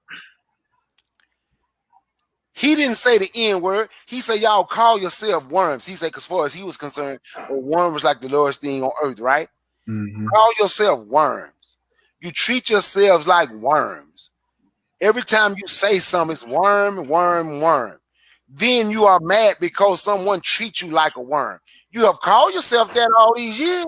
How else should they treat you? So that's what you are. So you get treated like what you are. So now I'm going to bring it where other people can understand. What David Banner got a song on his God Box CD. It's called Amy. But Amy stands for A my. And he said, A my nigga. Pardon my French. Why you call yourself that? You supposed to be a God. Then he say that's why they treat you and beat your ass like a nigga. That's what we call our ain't no respect. Why would anybody respect you when you don't respect you? You don't have the decency to look at you and see respect and love. We still get mad at each other because we don't have the same belief. I don't care how somebody believes. Somebody asked me today, do you believe in God? I said, I believe in the Creator. Who is that? What about Jesus? I say, I'm not arrogant enough to give that entity a name. It's the Creator. Now, if you asking me about God, it took me a long time to figure out. I've been watching God ever since I looked in the mirror. I'm a God. My mom and dad was a God. I say the Creator gave us the ability to do things, gave us dominion over the earth, gave us the ability to do things. Not only did he give us the ability to do things, he gave me the ability to create. If you don't believe me, I got kids. Me and my wife got together, had sex, and made babies. That's our creation. She said, well, you know, God is the father of everybody. I said, God is the father of my kids. God owed me some child support. Word. But I say, but for the record, God is their father because I'm a God and they're a God. And when you look in the mirror, you need to understand. See, this is what I tell some, because you know, this is what being preached a lot in the black church. the meek will inherit the earth, right? That's what they say. Heard that, right? What they say? The meek will inherit the earth. And I'm going to show you. Well, I can't show you, but I'm going to read it to you right now. The definition of meek, and then I'm going to tell you why I say what I say about meek. The definition of meek: quiet, gentle, easily imposed on, submissive. My nephew was telling me the meek gonna inherit the earth. I said the meek ain't never inherited nothing but an ass whooping. That's right. I said, I'm a God. I'm gonna inherit the earth. We got to take this. Stop letting people tell you got to be weak and bow down to them so you can receive something good. You don't have to be weak and bow down to nobody. You find I stand on my square, and you can't push me off that. I stand strong. I ain't bound down to none of them. That's why I always tell people, I say, man, I'm a gangster with this shit. You don't know what you're messing with. I ain't no mobster. I ain't no gangbanger. I ain't none of that. No type of organized crime. I say I'm a gangster. I'm a gangster because I know I ain't no punk. I'm a real gangster. I ain't gonna tell on you. I ain't gonna tell on nobody. But one thing for sure, if you come this way, I'm gonna have me a crew of brothers. We're gonna be ready, and we ready for whatever. That's right. And we ready to protect our women and our children. And that's what we have to be ready to. Respect, love, provide, protect. That's what we have to be able to do. We have to repair ourselves. And before I go, you said something about reparations as well. With this new thing, I'm ADOS, and I'm Haitian, and I'm this, and I'm that, and I'm yada, yada, yada. I heard the great Dr. John Henry Clark say one time in one of his lectures, you know what he said? He said one thing that he was afraid of. This was in like the late 80s, early 90s. He said one thing that he was afraid of, that black people is going to start claiming a nation and waving a flag, basically trying to see who had the best slave owner, who was the best slave owner. He said, we're going to already start turning against one another. I'm from America. I'm from Jamaica. I'm from Haiti. And everybody going to forget that they are African and we the same people. They just dropped us off in different spots. So once you scream you're American, what you doing right now is you trying to prove who was the American with the slave owners in the U.S. better than the slave owners in Jamaica. That's right. He said that's exactly what we're doing. Why do I have to tell somebody I'm American? Wasn't I born here? Wasn't my family forced here? I'm born here by birth. I'm that by birthright, huh? I had this guy I was cool with. He was Italian. Never been to Italy. Mom and daddy. Never been to Italy. Grandmama, granddaddy. Never been to Italy. Great grandmama, great granddaddy was from Italy and moved here. I can't even remember how many generations is that? 3, 4? He the 4th. Ain't nobody got to tell him he American. But he gonna hurry up and let you know I'm Italian. Hurry up and let you know I'm Italian. So then somebody say, so what's your nationality? Africa is not a nationality. He's Italian. I say, you're right. Africa is not. But you know what they did? They know where they came from. We don't know where we came from because of the way they snatched us up. They came to our house, black boot stomped us, raped everybody, brought us here, then just put everybody together. I say, so I just claim the continent. But when you do your DNA test, you're going to have about 5, 6 different countries in you. So in essence, we are the real African. And my brothers and sisters on the continent now, they Nigerian, they Cameroonian, they Ghanaian, they all that. But we are, in essence, the continent. You understand? So I hear the mic. Man, that's deep, man. That's deep. And I want to first say this. First of all, there is no, to the morons that keep saying there's a white supremacy, there's no white supremacy. There's no such thing as no white supremacy, because these people, like you said, Brother Maurice, these people are not supreme over nobody. Okay? They haven't done nothing. They haven't built nothing from the time they got from the caves. Anything that they know is that it's been taught. And I'm going to say they've been taught by traitors in our race. Okay? So they didn't, like I said, they didn't know how to wash. They only wore underwears 300 years ago. So they hasn't been taught nothing. They haven't built nothing since, like I said, since they came out the caves. So how can you could call somebody supreme, or when they haven't even created the first human being. Mm-hmm. So we're gonna knock that out the box. There's no white power. There's no white power. You know, I don't care how much wealth they got, because the wealth they stole. That's right. So there's no white power. Mm-mm. But there is a white agenda. There is a white agenda. Now we have our own agenda now.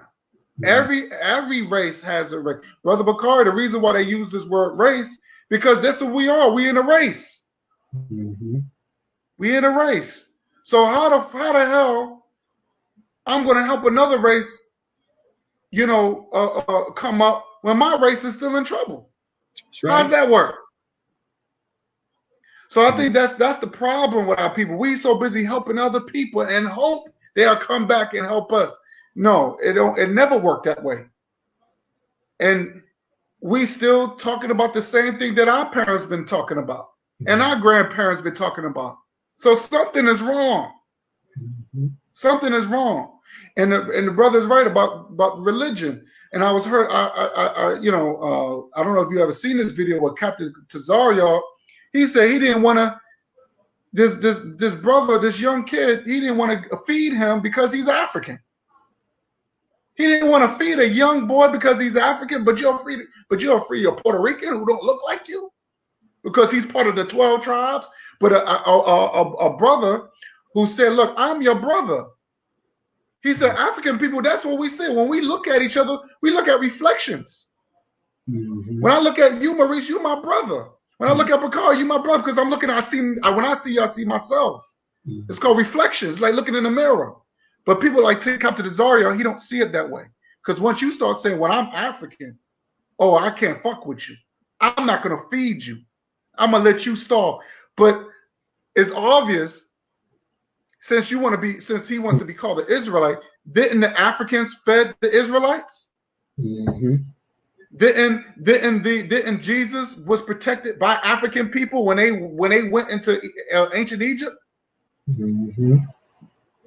You know, I mean, they kept going back to Africa, getting fed. Joseph, all these people, they learned everything out of Africa, and not once. And let me tell you something, how deep this white agenda is. I know this colleague of mine. He's a European Jew from Poland, and he tells me about, you know, he's, you know, of course they read only the first books of Moses and shit, right? So he's telling me, well, he said, well, we created circumcision and all. I said, well, that's not true. I said, Moses was brought up by African people. And why y'all don't give credit to African people? Throughout your fucking Torah, y'all don't give nothing, y'all don't give any type of credibility to Mother Africa. Mm. Moses learned everything out of ancient Kemet, everything. And not once he never said thank you. You know, when he brought down the 10 Commandments, the 10 Commandments was written in hieroglyphs. There was no such thing as no Hebrew language. Not back in those days, not back when you talk about damn near 6,000 years, 2,000 years, or whatever the case was. There was no such thing, because the first writing was hieroglyphs. But what I'm saying is that when it comes down to the white agenda, they're not going to apologize. There's no apology. There's not going to say, yo, thank you for teaching us. Thank you for making us. When it comes down to them, they want to make this seem like we created everything. And you should have heard this man. Oh, we was the first one that did this. And I said, no, whoa. I had to stop his ass right there. I said, no, what are you talking about, man?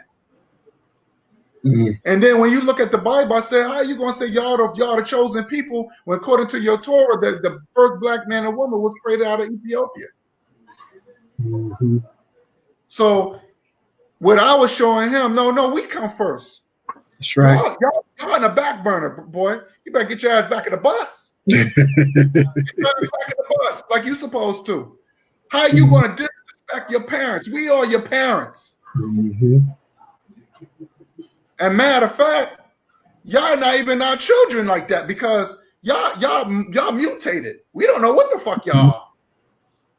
Because through our history, when an African mother when two African parents had an albino child, they got rid of it. That's facts. That's history. They got rid of the baby. So that was considered a birth defect. We was like, oh no, that don't represent. I don't want that. This is the reason why they killing those albinos over there in Africa. They're killing them. Yeah. So we believe that being white was a curse. There's a reason why African people that wear the white faces and they do ritual and all this stuff because the white spirits, the evil spirits, because they said white was considered evil. So white people didn't like it. They said, oh, they call us evil, so we're gonna flip it. We're gonna make it black is evil.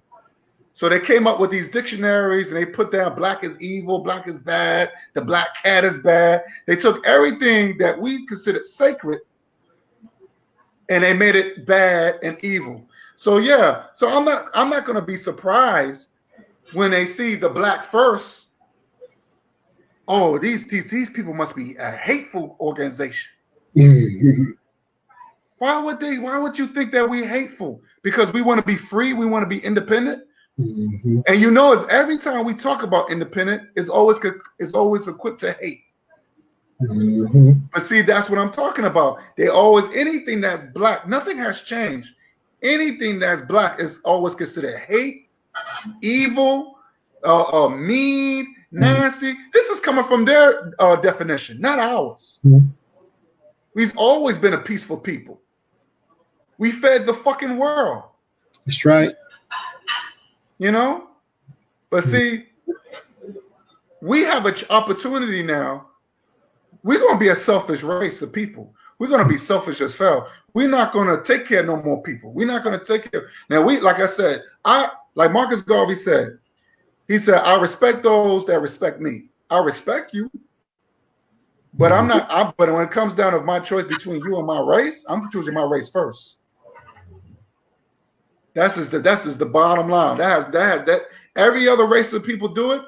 No one make a big deal out of it. But when African people start saying, "Hey, my black race come first," it becomes an issue. It becomes debatable, and we need to stop debating with these people. We should just walk away and say, "Look, you speaking nonsense. I'm gonna walk away from this." We don't owe these people no explanation. Not even the sellouts that's in that race. We don't owe them no explanation. So we need to really put these people on blast because a lot of these people they make these videos and they always put this fear in black people, white supremacy, and showing the hangings of black people. Why don't you show the Zulus kicking the white people's ass? Why don't you show that shit? That's right. Why don't you show the Haitian Revolution? Why don't you show why don't you make movies of Haitian Revolution of literally? Because that's why I hated that Nat Turner movie. I hated that movie, The Rebirth of I hated that movie because I wanted to see actually killing motherfuckers. Show what the Zulus did when the British invaded South Africa. Show that shit. So we're not no punks, man. We're not no punks. But when trust me and believe, Maurice and Bakari, when we generate enough power, real power, we're gonna have our own movie productions. That's okay? Right. And we're gonna tell the truth. We're gonna tell the truth, brother. And hopefully, and oh yeah, by the way, Maurice, your boy coming back. Who's that? Killmonger. Oh, really? Yeah, the sequel's coming. The sequel's out. Yeah, he should come back. But I think now he's gonna be. They might make it where he's gonna reunite with the family. But he's still gonna be himself. He's still gonna be one of those like I don't give a fuck. You know what I'm saying? But what I'm saying is that I would like that because I like family. And when you have Thor and his half brother, who's not even his brother, I forgot his name. And then you have Captain America and his best friend. They used to fight, and now they friends. No, now you're talking about family. Right. And when we talk about DNA, when they show the lip, when they show the that's DNA. So Kill Number Bunker say, yo, I'm your blood. Because I was in America, but my DNA traces back to here. That's right. So we have to. So that was science. So I was happy that they didn't kill Killmonger, and I know you're going to be very happy because I know that's your favorite character. But it's good to have a favorite. No, it's good to have a favorite villain. We should have our favorite villains and our favorite superheroes too, so our children can have a choice. That's right. You know, we got some badass villains, man. Some villains that I like a badass villain. There was a brother I was watching. I don't want to go off the subject here, but this is all part of the whole Black First and Be Apologetically African. And I was watching Aquaman, and the villain was a brother. And because Aquaman didn't save his father, because he's supposed to be a good guy, he said, "Oh, fuck you, because you try to kill me, so I'm not going to save your father." Oh wow! So that's why his mission was to kill Aquaman. I thought that was great. I said no, but I said that's fucked up. I said, so you gonna let the man die? You're supposed to be a super. I don't even think Superman would do no shit like that. But so I don't know. That has some. Because I doubt very seriously if it was a guy was a white man, I doubt he would, he would have probably saved him. But since he was a black villain and his father was trying to kill him, he said no. He said, yo, save my father. He said no, let the sea take you. He just walked right by. I said, oh shit, this motherfucker need his ass kicked. But when his name was Black. What's his name? Black Lantern or something like that. I forgot his name, but that's what we call. But if you see that movie, trust me, it's a good movie. It's a really good because Aquaman, yeah, a very good movie. He's part of the Justice League, But I love black folks being villains. There's nothing wrong with that. I have my favorite villains too. So we gotta have options. But like I said, with this, it will show that. The truth. We need movies that show that black people fought, and we fought to the death. Yes. And we need to show that. So what so let me tell you something, brother. I've seen the reason all this is propaganda. When they show all these slave movies, is to really keep us in our place. And I'm not having that. Even what's his name? Who was that? The guy who married to Mariah Carey? Nick Cannon. He said, yo, I'm tired of seeing slave movies. What about our kings and queens and goddesses from Mother Africa ruled and fought against the Greeks and the Romans? Oh yeah, look up Queen Candace, how she was the commander of military. And both of your brothers is from the military. And she was a female. She was an African one because we put African people. It doesn't matter. If you're good, we're going to put you in charge. Right. And that homosexual, Alexander the Greek, he was scared to cross over to Ethiopia. He already got ancient Egypt, but he wanted to conquer Ethiopia. But Queen Candace said, no, we're not having that. We're not having it. You bring your punk ass over here, we're going to slaughter you. These are based on true stories that they will never tell our kids. So it's up to us. We need to do it. We need to put like I said, our future is in hand. We need to put, because we're not going to live forever, bro. That's right. We're not going to live forever. That's right. So our children, our youth has to be on board. Our youth got to be on board. And let me tell you something. The European Jew I was telling you about, he teaches kids all types of hateful shit to about racist people. And guess what, y'all? It's acceptable. He teaches kids hate the Arabs. He teaches kids not to do business and not to marry outside your race. He teach them all that. And he even said, he told me, Maurice and Brother Bakari, he said, you and I, we think alike. He said, just like you, I don't date outside my race. I don't allow my children to date and marry outside my race. Because I told him, I said, I don't believe in that. But the only thing I don't like what he said, me and you need to stick together. I said, no, we don't. Because I said, no, you're the enemy. Technically, you're the enemy. Because if you said the Arabs is your enemy, and you said the German Jews, the Germans who mistreated y'all are the enemies, why would I want to join with you when you took part of the slave trade too? That's right. So I would never, and then you're not going to give credit to Mother Africa, according to your Torah and your Bible, that y'all take all this shit and y'all won't say thank y'all for training our prophet Moses. Doesn't make any we ain't sticking together. But this is what they do, because if they know that you got some sort of power, or they know that you got some knowledge, all of a sudden they want to join hands with you. No. There's no joining hands. I'm not compromising, and I'm not selling out. That's right. I rest my mic. That's right. That's beautiful. That's beautiful. And you know, that's how we have to be. That's how we have to be, point blank and very serious with it. And you know, that damn Zionist, he respects you. He respects you because you know you shoot straight. You shoot straight and you don't hide it. You are what you are.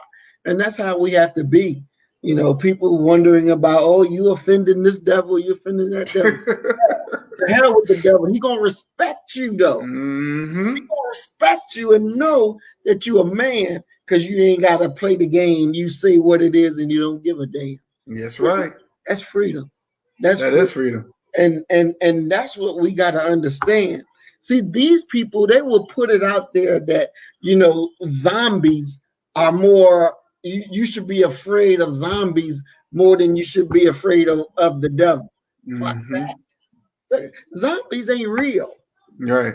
Zombies ain't real. Don't fear the devil, kill the devil. Kill the devil. That's the first thing that you got to understand. You know, and that's why we say, you know, you got to kill the nigga within.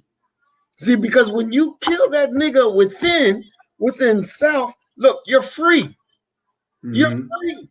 You ain't worried about this. You ain't worried about that. And then you can see with a clear vision. But as long as you want to be tied up and smuggled up next to your enemy that you claiming your friend, you're going to always be in a subjective position. That's right. And that's why it is so powerful to know that, yes, we're Black first, and yes, we're unapologetically, we are African, and we say it very proudly. We embrace our people, you know, because the real deal is, look, everybody is looking. Everybody has had enough with America and these crackers running the show.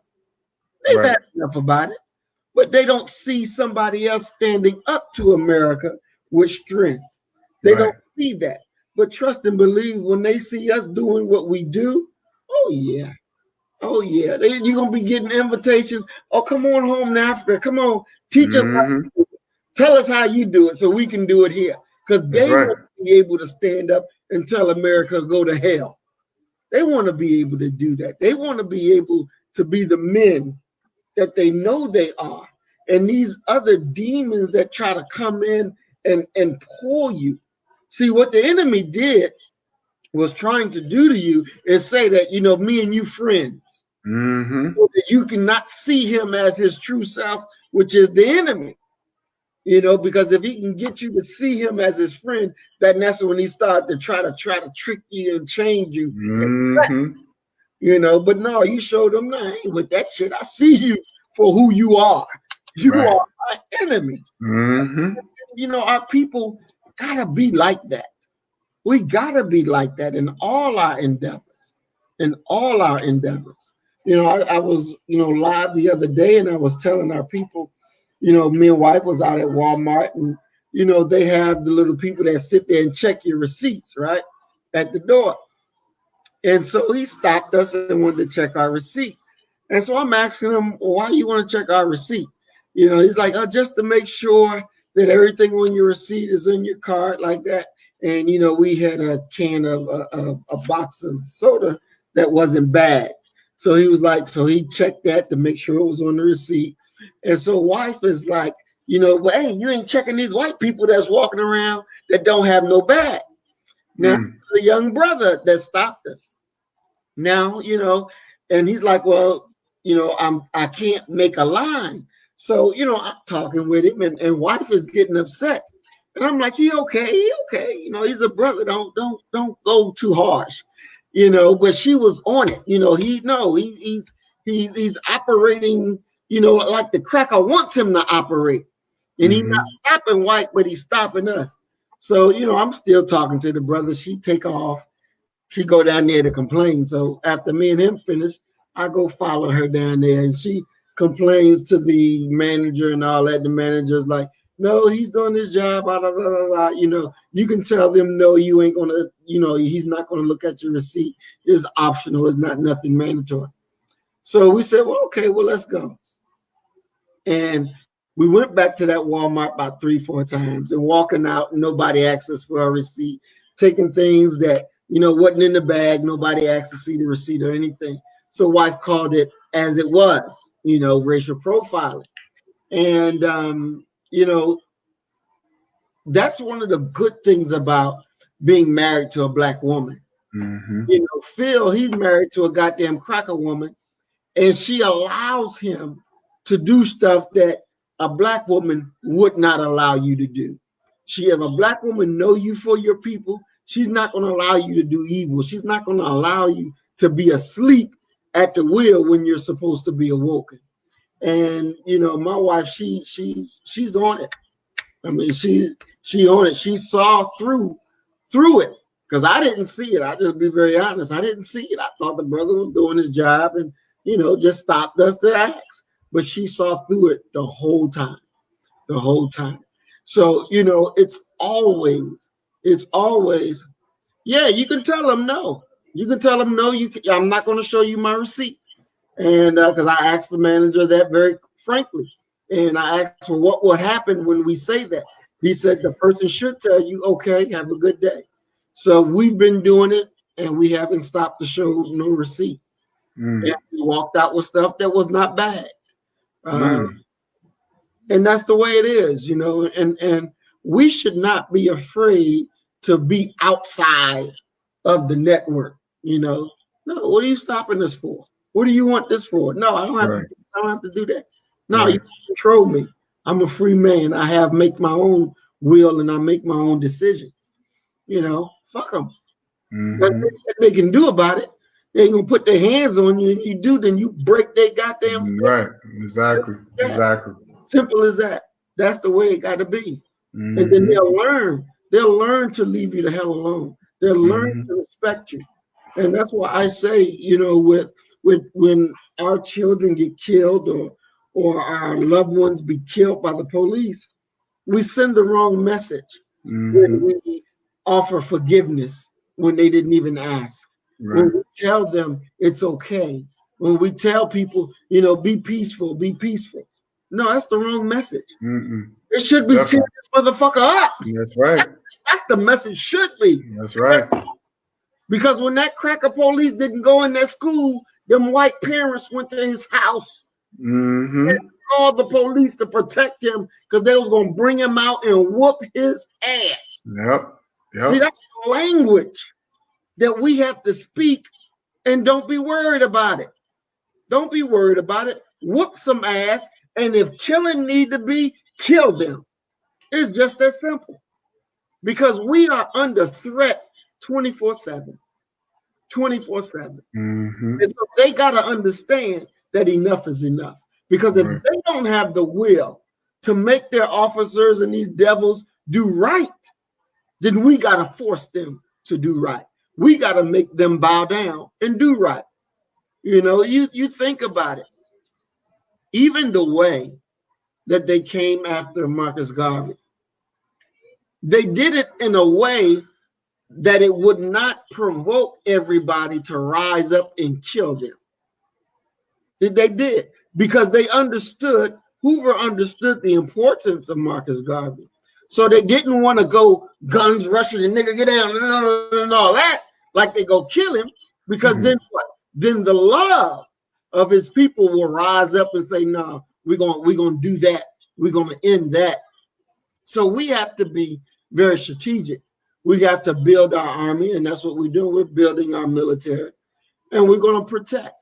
You know, we're in this fight with GoFundMe because they want to withhold our money. You know, they don't want to release our money that we've been raising because they were afraid. They didn't like the word military. Yeah, I seen that video. Yeah, that was crazy.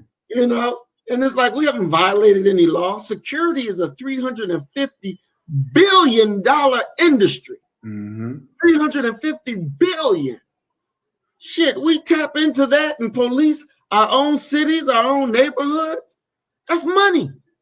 That's money. You free up black people from having to go work for the enemy. You come work for yourself. You get your check at the end of the week from yourself. That you ain't got to go work for no devil. You ain't got to be suppressive from no devil. You working for your family. You working for yourself.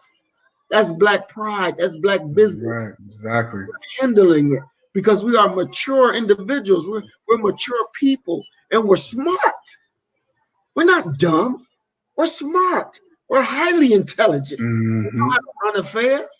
We know how to run business.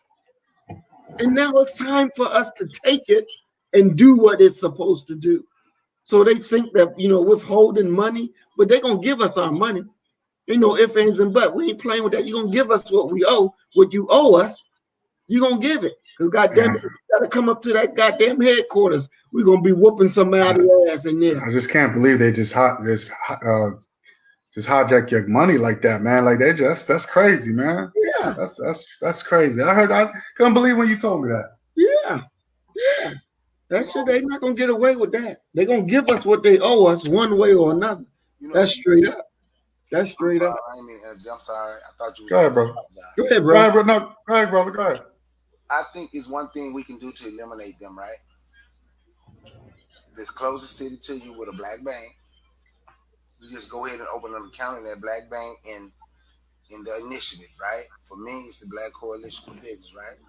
And we have people that want to donate, send it to that account, cash app it to that account. And now you have eliminated those people holding your money and keeping some of it anyway, because you go through GoFundMe, they keep a percentage. It's a small percentage, but they keep some of it. So we just go ahead and open an account. See, there goes part of a solution to that problem. Whatever the closest city to you with a black bank, go ahead and open your account there in that black bank. And people that want to donate this the information, and you just make sure through the bank if they get this information, making a deposit, if can they send money to this account, or you have a card, you or whoever the finances, y'all have a card, y'all go over everything together, right? Right. You have the card.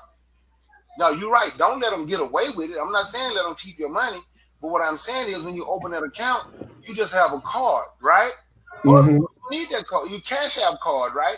So you go to your Cash App card, then you just take that card and you deposit it in that account. And now you have eliminated them. You know, I believe we should get a post office box, not just some kind of mail in a check. Mail in a money order. You understand? Mail that in. And a money order. I don't care if it's a $2 money order, right? Because that's all I was asking for. A $2 money order. Mail in a $2 money order to the initiative, to Black Coalition. Now we're going to go deposit it in the bank. Now what they going to do? Now when people tell you I just put something in the bank, right? I just put something in the mail to you. Now, if your mail don't come, now we know there's a problem. Exactly. You understand? What happened to it? But see, if it's a money order or a check, they can get their money back anyway because can't nobody else cash it or anything. You feel me? If we don't get it, we know there's a problem.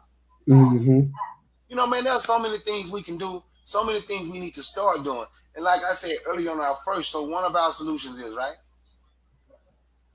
Me, you, Maurice, we might not have right now just to go. We might not have $5,000, $10,000, $15,000 just to go get some land, right? But 3-4 of us coming together, wow, man, they got 10 acres of land. We can put us a house out here. Stop trying to live like the Joneses. Make the Joneses live like us. You understand what I'm saying? Get you some land. you know? And Exactly. we get the land together. Like I told you, me and the one guy, we'll look down, but when we went and looked at that land, I think shit, we might be the only us and like 4 more black families over there. But I'm like, shit, if we move over there, my son was like, Dad, you know what's gonna happen when we move? They gonna move. Like, yeah. And the land is very cheap. It's like 5 acres of land. Oh, it's 8 acres with like a 3-acre lake. And I already have a house on it for like $140,000. Oh, wow. Oh, wow. Wow. So we was looking at trying to get that land and stuff together. And he was like, if you get it, he want to sign a contract with me. If I get it, he want to sign a contract saying he can build him a house and he going to purchase a couple of acres from me. So we can have, but we'll be right there next to one another. And we all share the lake. Mm. And guess what? Like if we that. share the lake, we can stock the lake. Well, guess what? Fish. So now here's the catch. Will I stop white people from coming to the fish? No. You know why I wouldn't stop them? Because they're going to pay me to fish in my private lake to catch some fish. Mm-hmm. They take our money to fish in their lakes. Mm-hmm. See, for me, whether we hate or however we do, this is the truth. We know we're going to have to deal with these people in business, right? So for me, I just try to learn the game because I want to deal with these. I want their money just like they want our money. I'm going to say again, those are Arabs that own that Popeye's chicken, right? And the next time you're in Atlanta, Brother Maurice, I'm going to take you over. We're going to go to College Park, Old National. It's a soul food over there called Big Daddy's, the original Big Daddy's. He got like 5 restaurants. This is the only place I've seen in the black neighborhood, right, where you don't see other people selling soul food. You know why? Because one thing I can say, the original Big Daddy been there so long, those people loyal to him, and he's loyal to them. Shit. Ain't nobody going over there opening no soul food. Guess what? Walking there, you subject to see Arabs, East Indian, and Chinese sitting down eating. I'm telling you, and I'm not making it up. Every time you're going there, you're going to see white folks. I went there, me and my daughter went there. We had a daddy-daughter date the other night. You could have saw all them Latinos in there. Y'all ain't coming. They ain't coming over there opening nothing. They ain't going over there opening no soul food, stealing our culture, selling it back to us. He got that on lock, but I'm going to show you something he did. And he learned before because I had a friend that used to work for him. Okay, the Braves Stadium is not too far from where I live. It's in Cobb County now, right? The original Big Daddy is good. Big Daddy's is good. He got like 4 or 5 restaurants, right? Cut his own meat, everything he did with the black. You ain't gonna see nothing else work with him but us, right? So this white guy tastes his food and we're like, oh, we want to take you to Cobb County down by the Braves Stadium where stuff real expensive, right? He get Big Daddy down there, and before he gonna tell Big Daddy before they sign them papers, well, you know, I was thinking let's make it the original Big Daddy sandwich shop. Get what Big Daddy say? Sandwiches ain't what made me. Soul food what made me. I ain't making no sandwiches. You can do that on your own. I'm done with this deal. Yeah. He know who supported him, but this is the thing. I'm gonna tell you again. His food is so good. You know, you're gonna see other people coming in there that's not us, sitting down, eating inside of his restaurant. That's the thing about it. Food is good. The cakes, homemade cakes, everything he got in there. He don't bake the cakes. He outsourced the cakes, right? Guess what? They are all black bakers. Oh wow. Okay. All black bakers. You don't hear him talk. I'm gonna tell you something, and I respect it. You don't hear him talk that pro-black stuff. You don't hear him say none of that. You just see him do it. You see him do it. You see him do it. And that's what we have to start doing. Looking for these solutions that's gonna, and my son was like, Daddy, you always say black people need something tangible, not intangible. He said respect and love is not a tangible option for black people. I said, I'm going to show you how it's tangible. This is before I get the mic. He said, I said, if we respected and love one another, we will be more prone to take care of one another. Mm-hmm. We will take care of our neighborhoods, turn them into communities. Mm-hmm. Before you know it, Brother Maurice owning that Chevron on the corner. Mm-hmm. Right. Because we had that respect and love. Brother Guy owning that a pawn shop on the corner. Because we had that respect and love for one another, and you see these brothers like, damn, they made it. And look, they got people working. They are giving people jobs, not just jobs. They gave people jobs, livable wages. And now they respect us. They ain't got us doing this embarrassing work so we can say we got a job. They come here with the business and treat us with respect. Mm-hmm. So that's how I told them respect and love. Yeah, they are just words and they are emotions. Love is an emotion and respect is something we should show. But respect and love can become tangible. Yes. It can become tangible. Mm-hmm. I hear the mic. Man, it's you just thought of something. Something you said was very important. You're right. When we talk about being unapologetically African and Black first, that's not even something we should think about. That's not even something we should say. It should be a natural thing that we should do. You know what I'm saying? So I sometimes I will do something or say something, and people will say, "Oh, why you always talk about this Black stuff or whatever?" But it's not. It's like, but wait a minute. But it's like, you know, I'm not saying it just to be saying it. Just it's something natural. You know, basically something, especially if it's something if it's something related to history. You see what I'm saying?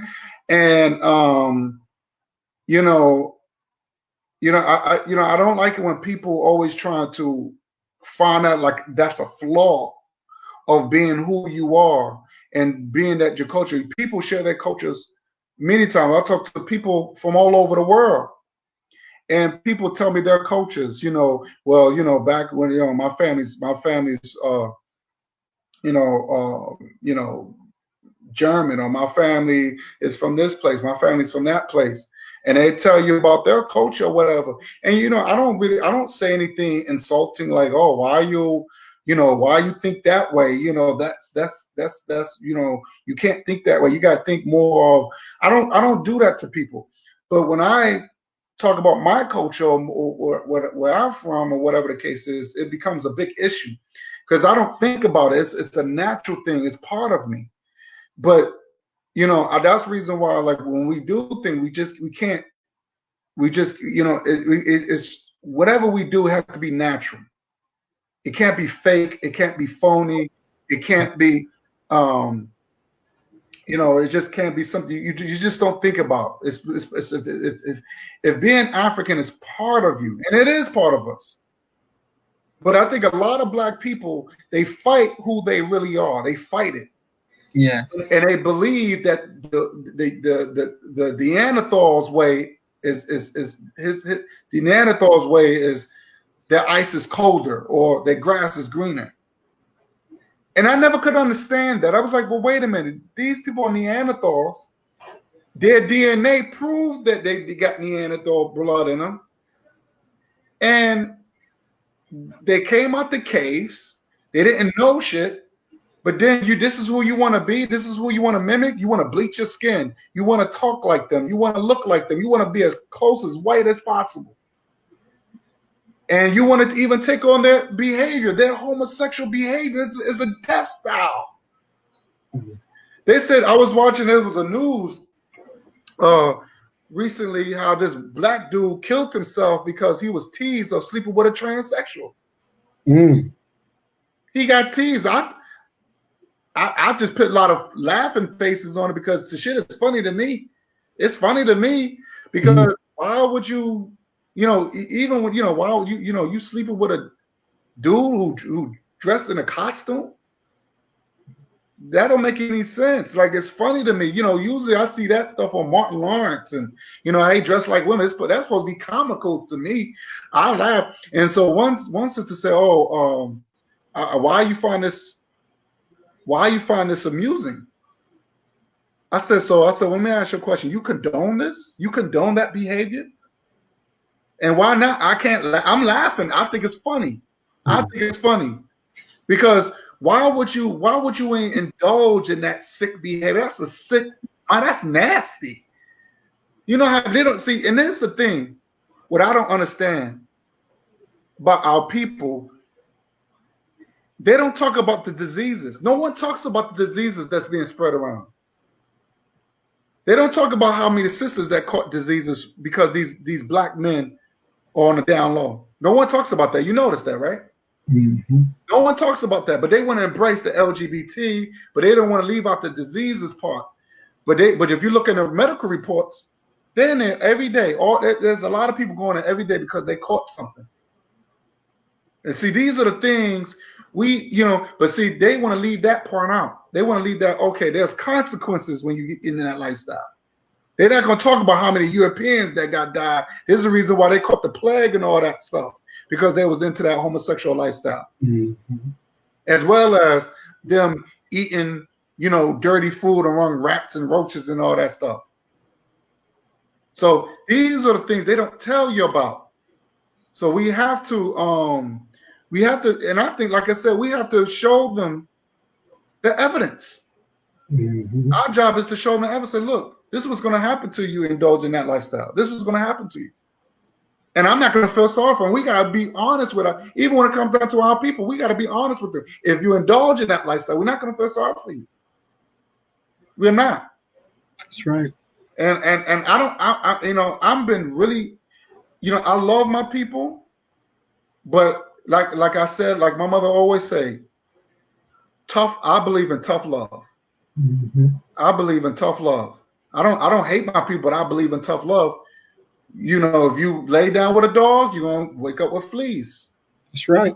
And you deserve it. You deserve every bit of it. That's right. And that's it. I mean, we have to be real. We have to be as real and consistent as possible. There's no, I feel sorry for, and there's one thing if you make mistakes, I understand that. If you didn't make a mistake or you're being ignorant of certain things, ignorant means that you don't know. I'm not going to bash somebody who don't know. But I'm talking about the people who do know and don't care.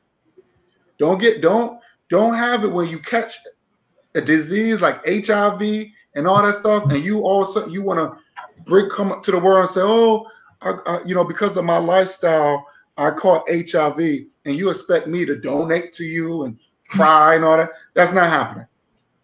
That's not happening. I'm gonna laugh. I'm gonna make mockery, and I'm gonna be like, that's good for your ass. Mm-hmm. Get out my face, because you knew the consequences. So, we have to, think African and think Black first without even thinking about it. It's already in us, mm-hmm. But because we got so much interference, it's deterring our goal, and we cannot have that. We have to block all these interference. We got to block it. And like you said, brother, we cannot worry about what people say, even when it comes down to our own people, because they scared, they cowardly. They trying to save their jobs. They trying to save their careers or whatever the case is. I'm not. Look at give you a perfect example. What's that guy's name? What's his name? Chris something. When he said he got at some dude because they called him some name from The Godfather. Oh, Cuomo. Yeah, Cuomo called him Fredo. Yeah. I thought that was so funny. But you saw how mad he was. He didn't give a fuck about his job. Mm-hmm. He didn't care. He cursed. He did not give a shit. Mm-hmm. He said, "I will punch you in your face." He said that. So we could be like that too. We should not even worry about our jobs.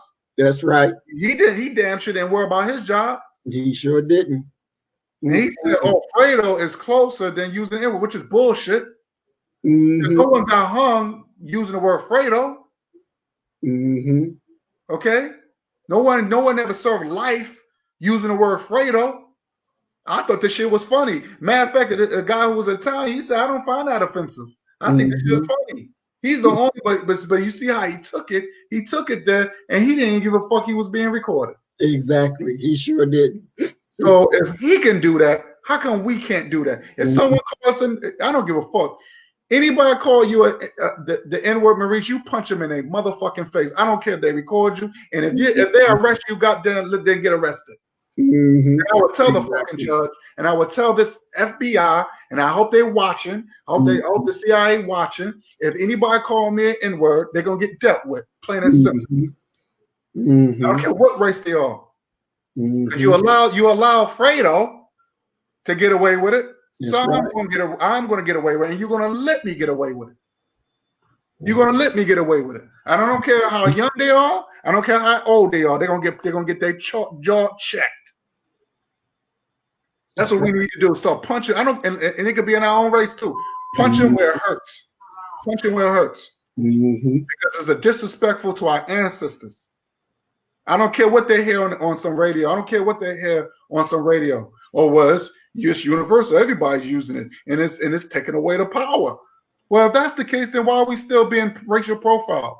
Why are we still being treated like shit? Why are we still getting stopped for no reason and getting gunned down? If that was the case, yeah, you keep listening to Jay-Z. Jay-Z is rich. Jay-Z got money. They paying Jay-Z. What you got in your bank account? That's right. So we got to stop that. Like I said, I'm telling it from the world. I'm talking my real African people. Anybody that call you that word, you deal with them.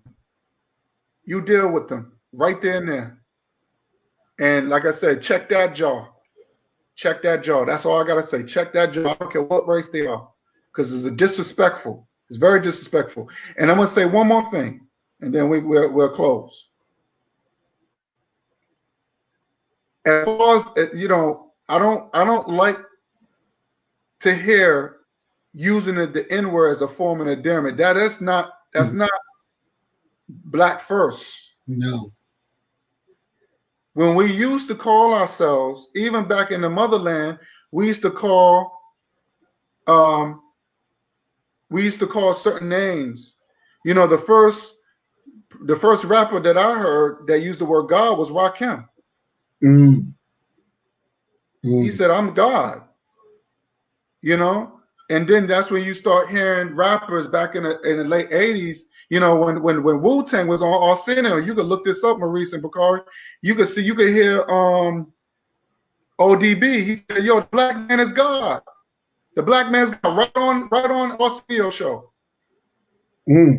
So there's nothing wrong. And I'm talking about these are deserved titles. And I'm saying you can't call every black person gods and sisters and brothers. And I'm talking about the people who deserve it. These are deserved titles. So you can't be a spirit joy. I don't like spirit killers. We're not slaves. We're not the N-word. We're not Moors. Because the word Moor, let me tell you about the word Moor. The Moor means a thing. It means it's something that you call a thing, like a Moor. That's something that's a European word. That came from me. That's a European word. We didn't create that word. There's no such thing as no Moor. We didn't create no Moors. Moors is a derogatory word. Do you know what they used to call black people? They used to call black Moor because that was close to the N-word. That's right. If you look at, I don't know if you saw that movie. Was it Black Knight with Martin Lawrence? And Martin Lawrence was he was trying to protect his sister from that evil white dude. And he said, "Yo, you better." And what the white dude, the white knight or whatever he called himself, he put the sword up to him, and he told Martin Lawrence. I know that wasn't his name, but they called him Moore in the movie. They said, "You better watch your tongue, Moore, you Moor." And this is how they would say it. So we didn't create that word. So when you hear these Moorish people start saying, "Oh, well, the Moors come from Morocco," that's not true. Ask a guy from Morocco what you call it. They say, I'm Moroccan. That's right. That's right. So we did not name ourselves Moors. There was no such thing as no Moors. Moors was a derogatory word for black. That's where the word moron came from. It means stupid, dumb. Don't take my word for it. I tell people to look it up.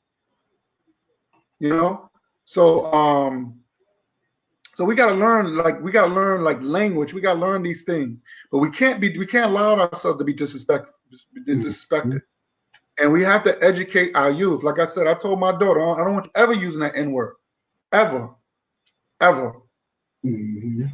It's a very hurtful word. It's a very hurtful word. You know, teasing black, oh, you black this, you black. We gotta stop them. My mother one time got on me when I said that. I told a guy who was my friend, Mm-hmm. and he's from Jamaica, and he's a very dark skinned guy. And I said, oh, you black this, because I'm hearing other people saying it, and I said it right in front of my mom's, and my mom, she blasted me right in front of her. Yeah, my mom, she put a hole in my ass, boy. She said, don't you ever say that. She said, your grandmother's dark. How you gonna say?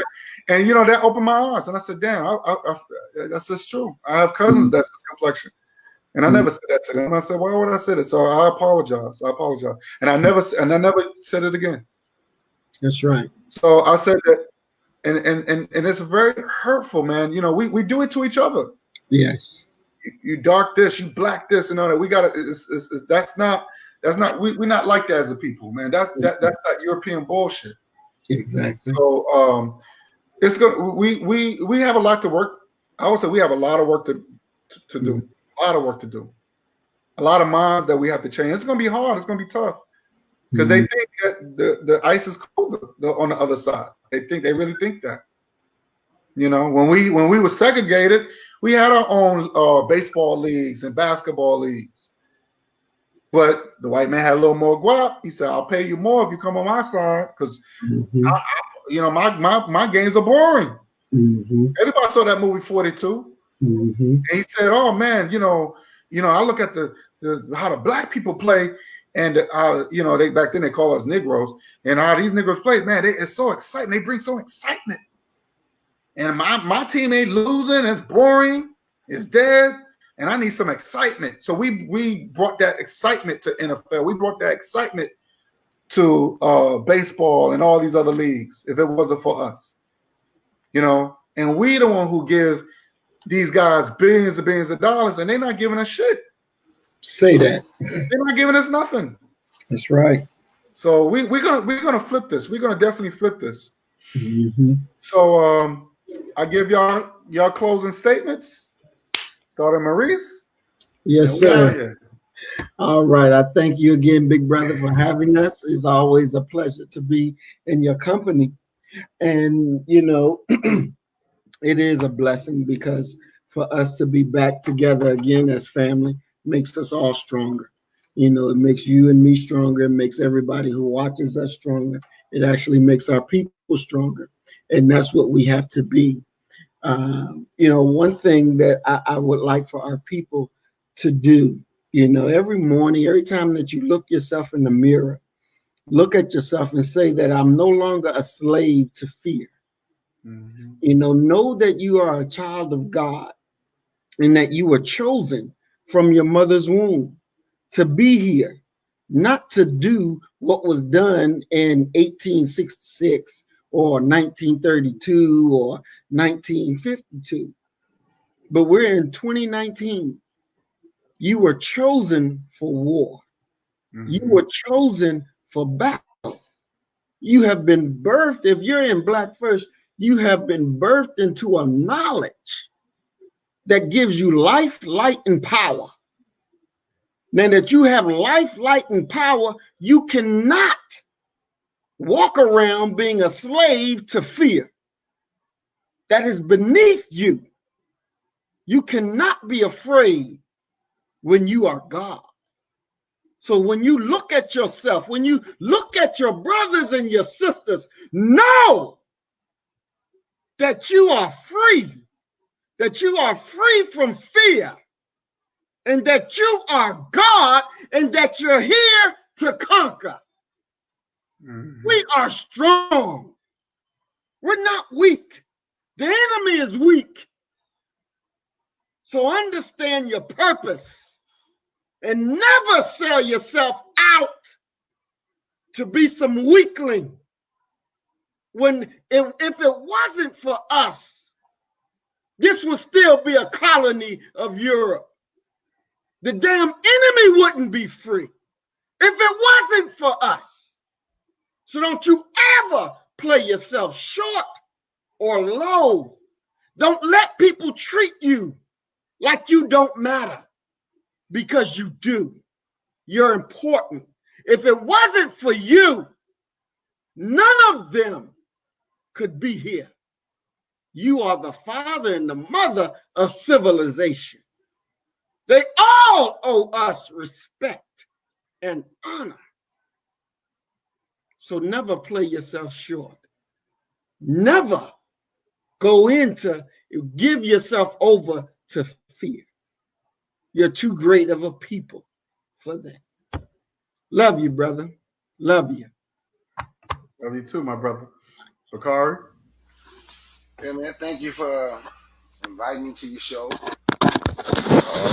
I thank you for inviting me to your show, brother Guy Nollywood. Glad to be on the panel with the other guests, brother Maurice Dean Muhammad. Tonight was a good show. You know, we covered a lot of topics. You know, we tried to come with some solutions, and that's what we need to be focused on more, in my opinion. From now on, get us a show topic, opinion, and that's what we were working toward tonight. I think it was a good show. We had some powerful information, and I hope the people that watch us learned something. I hope we were able to teach something.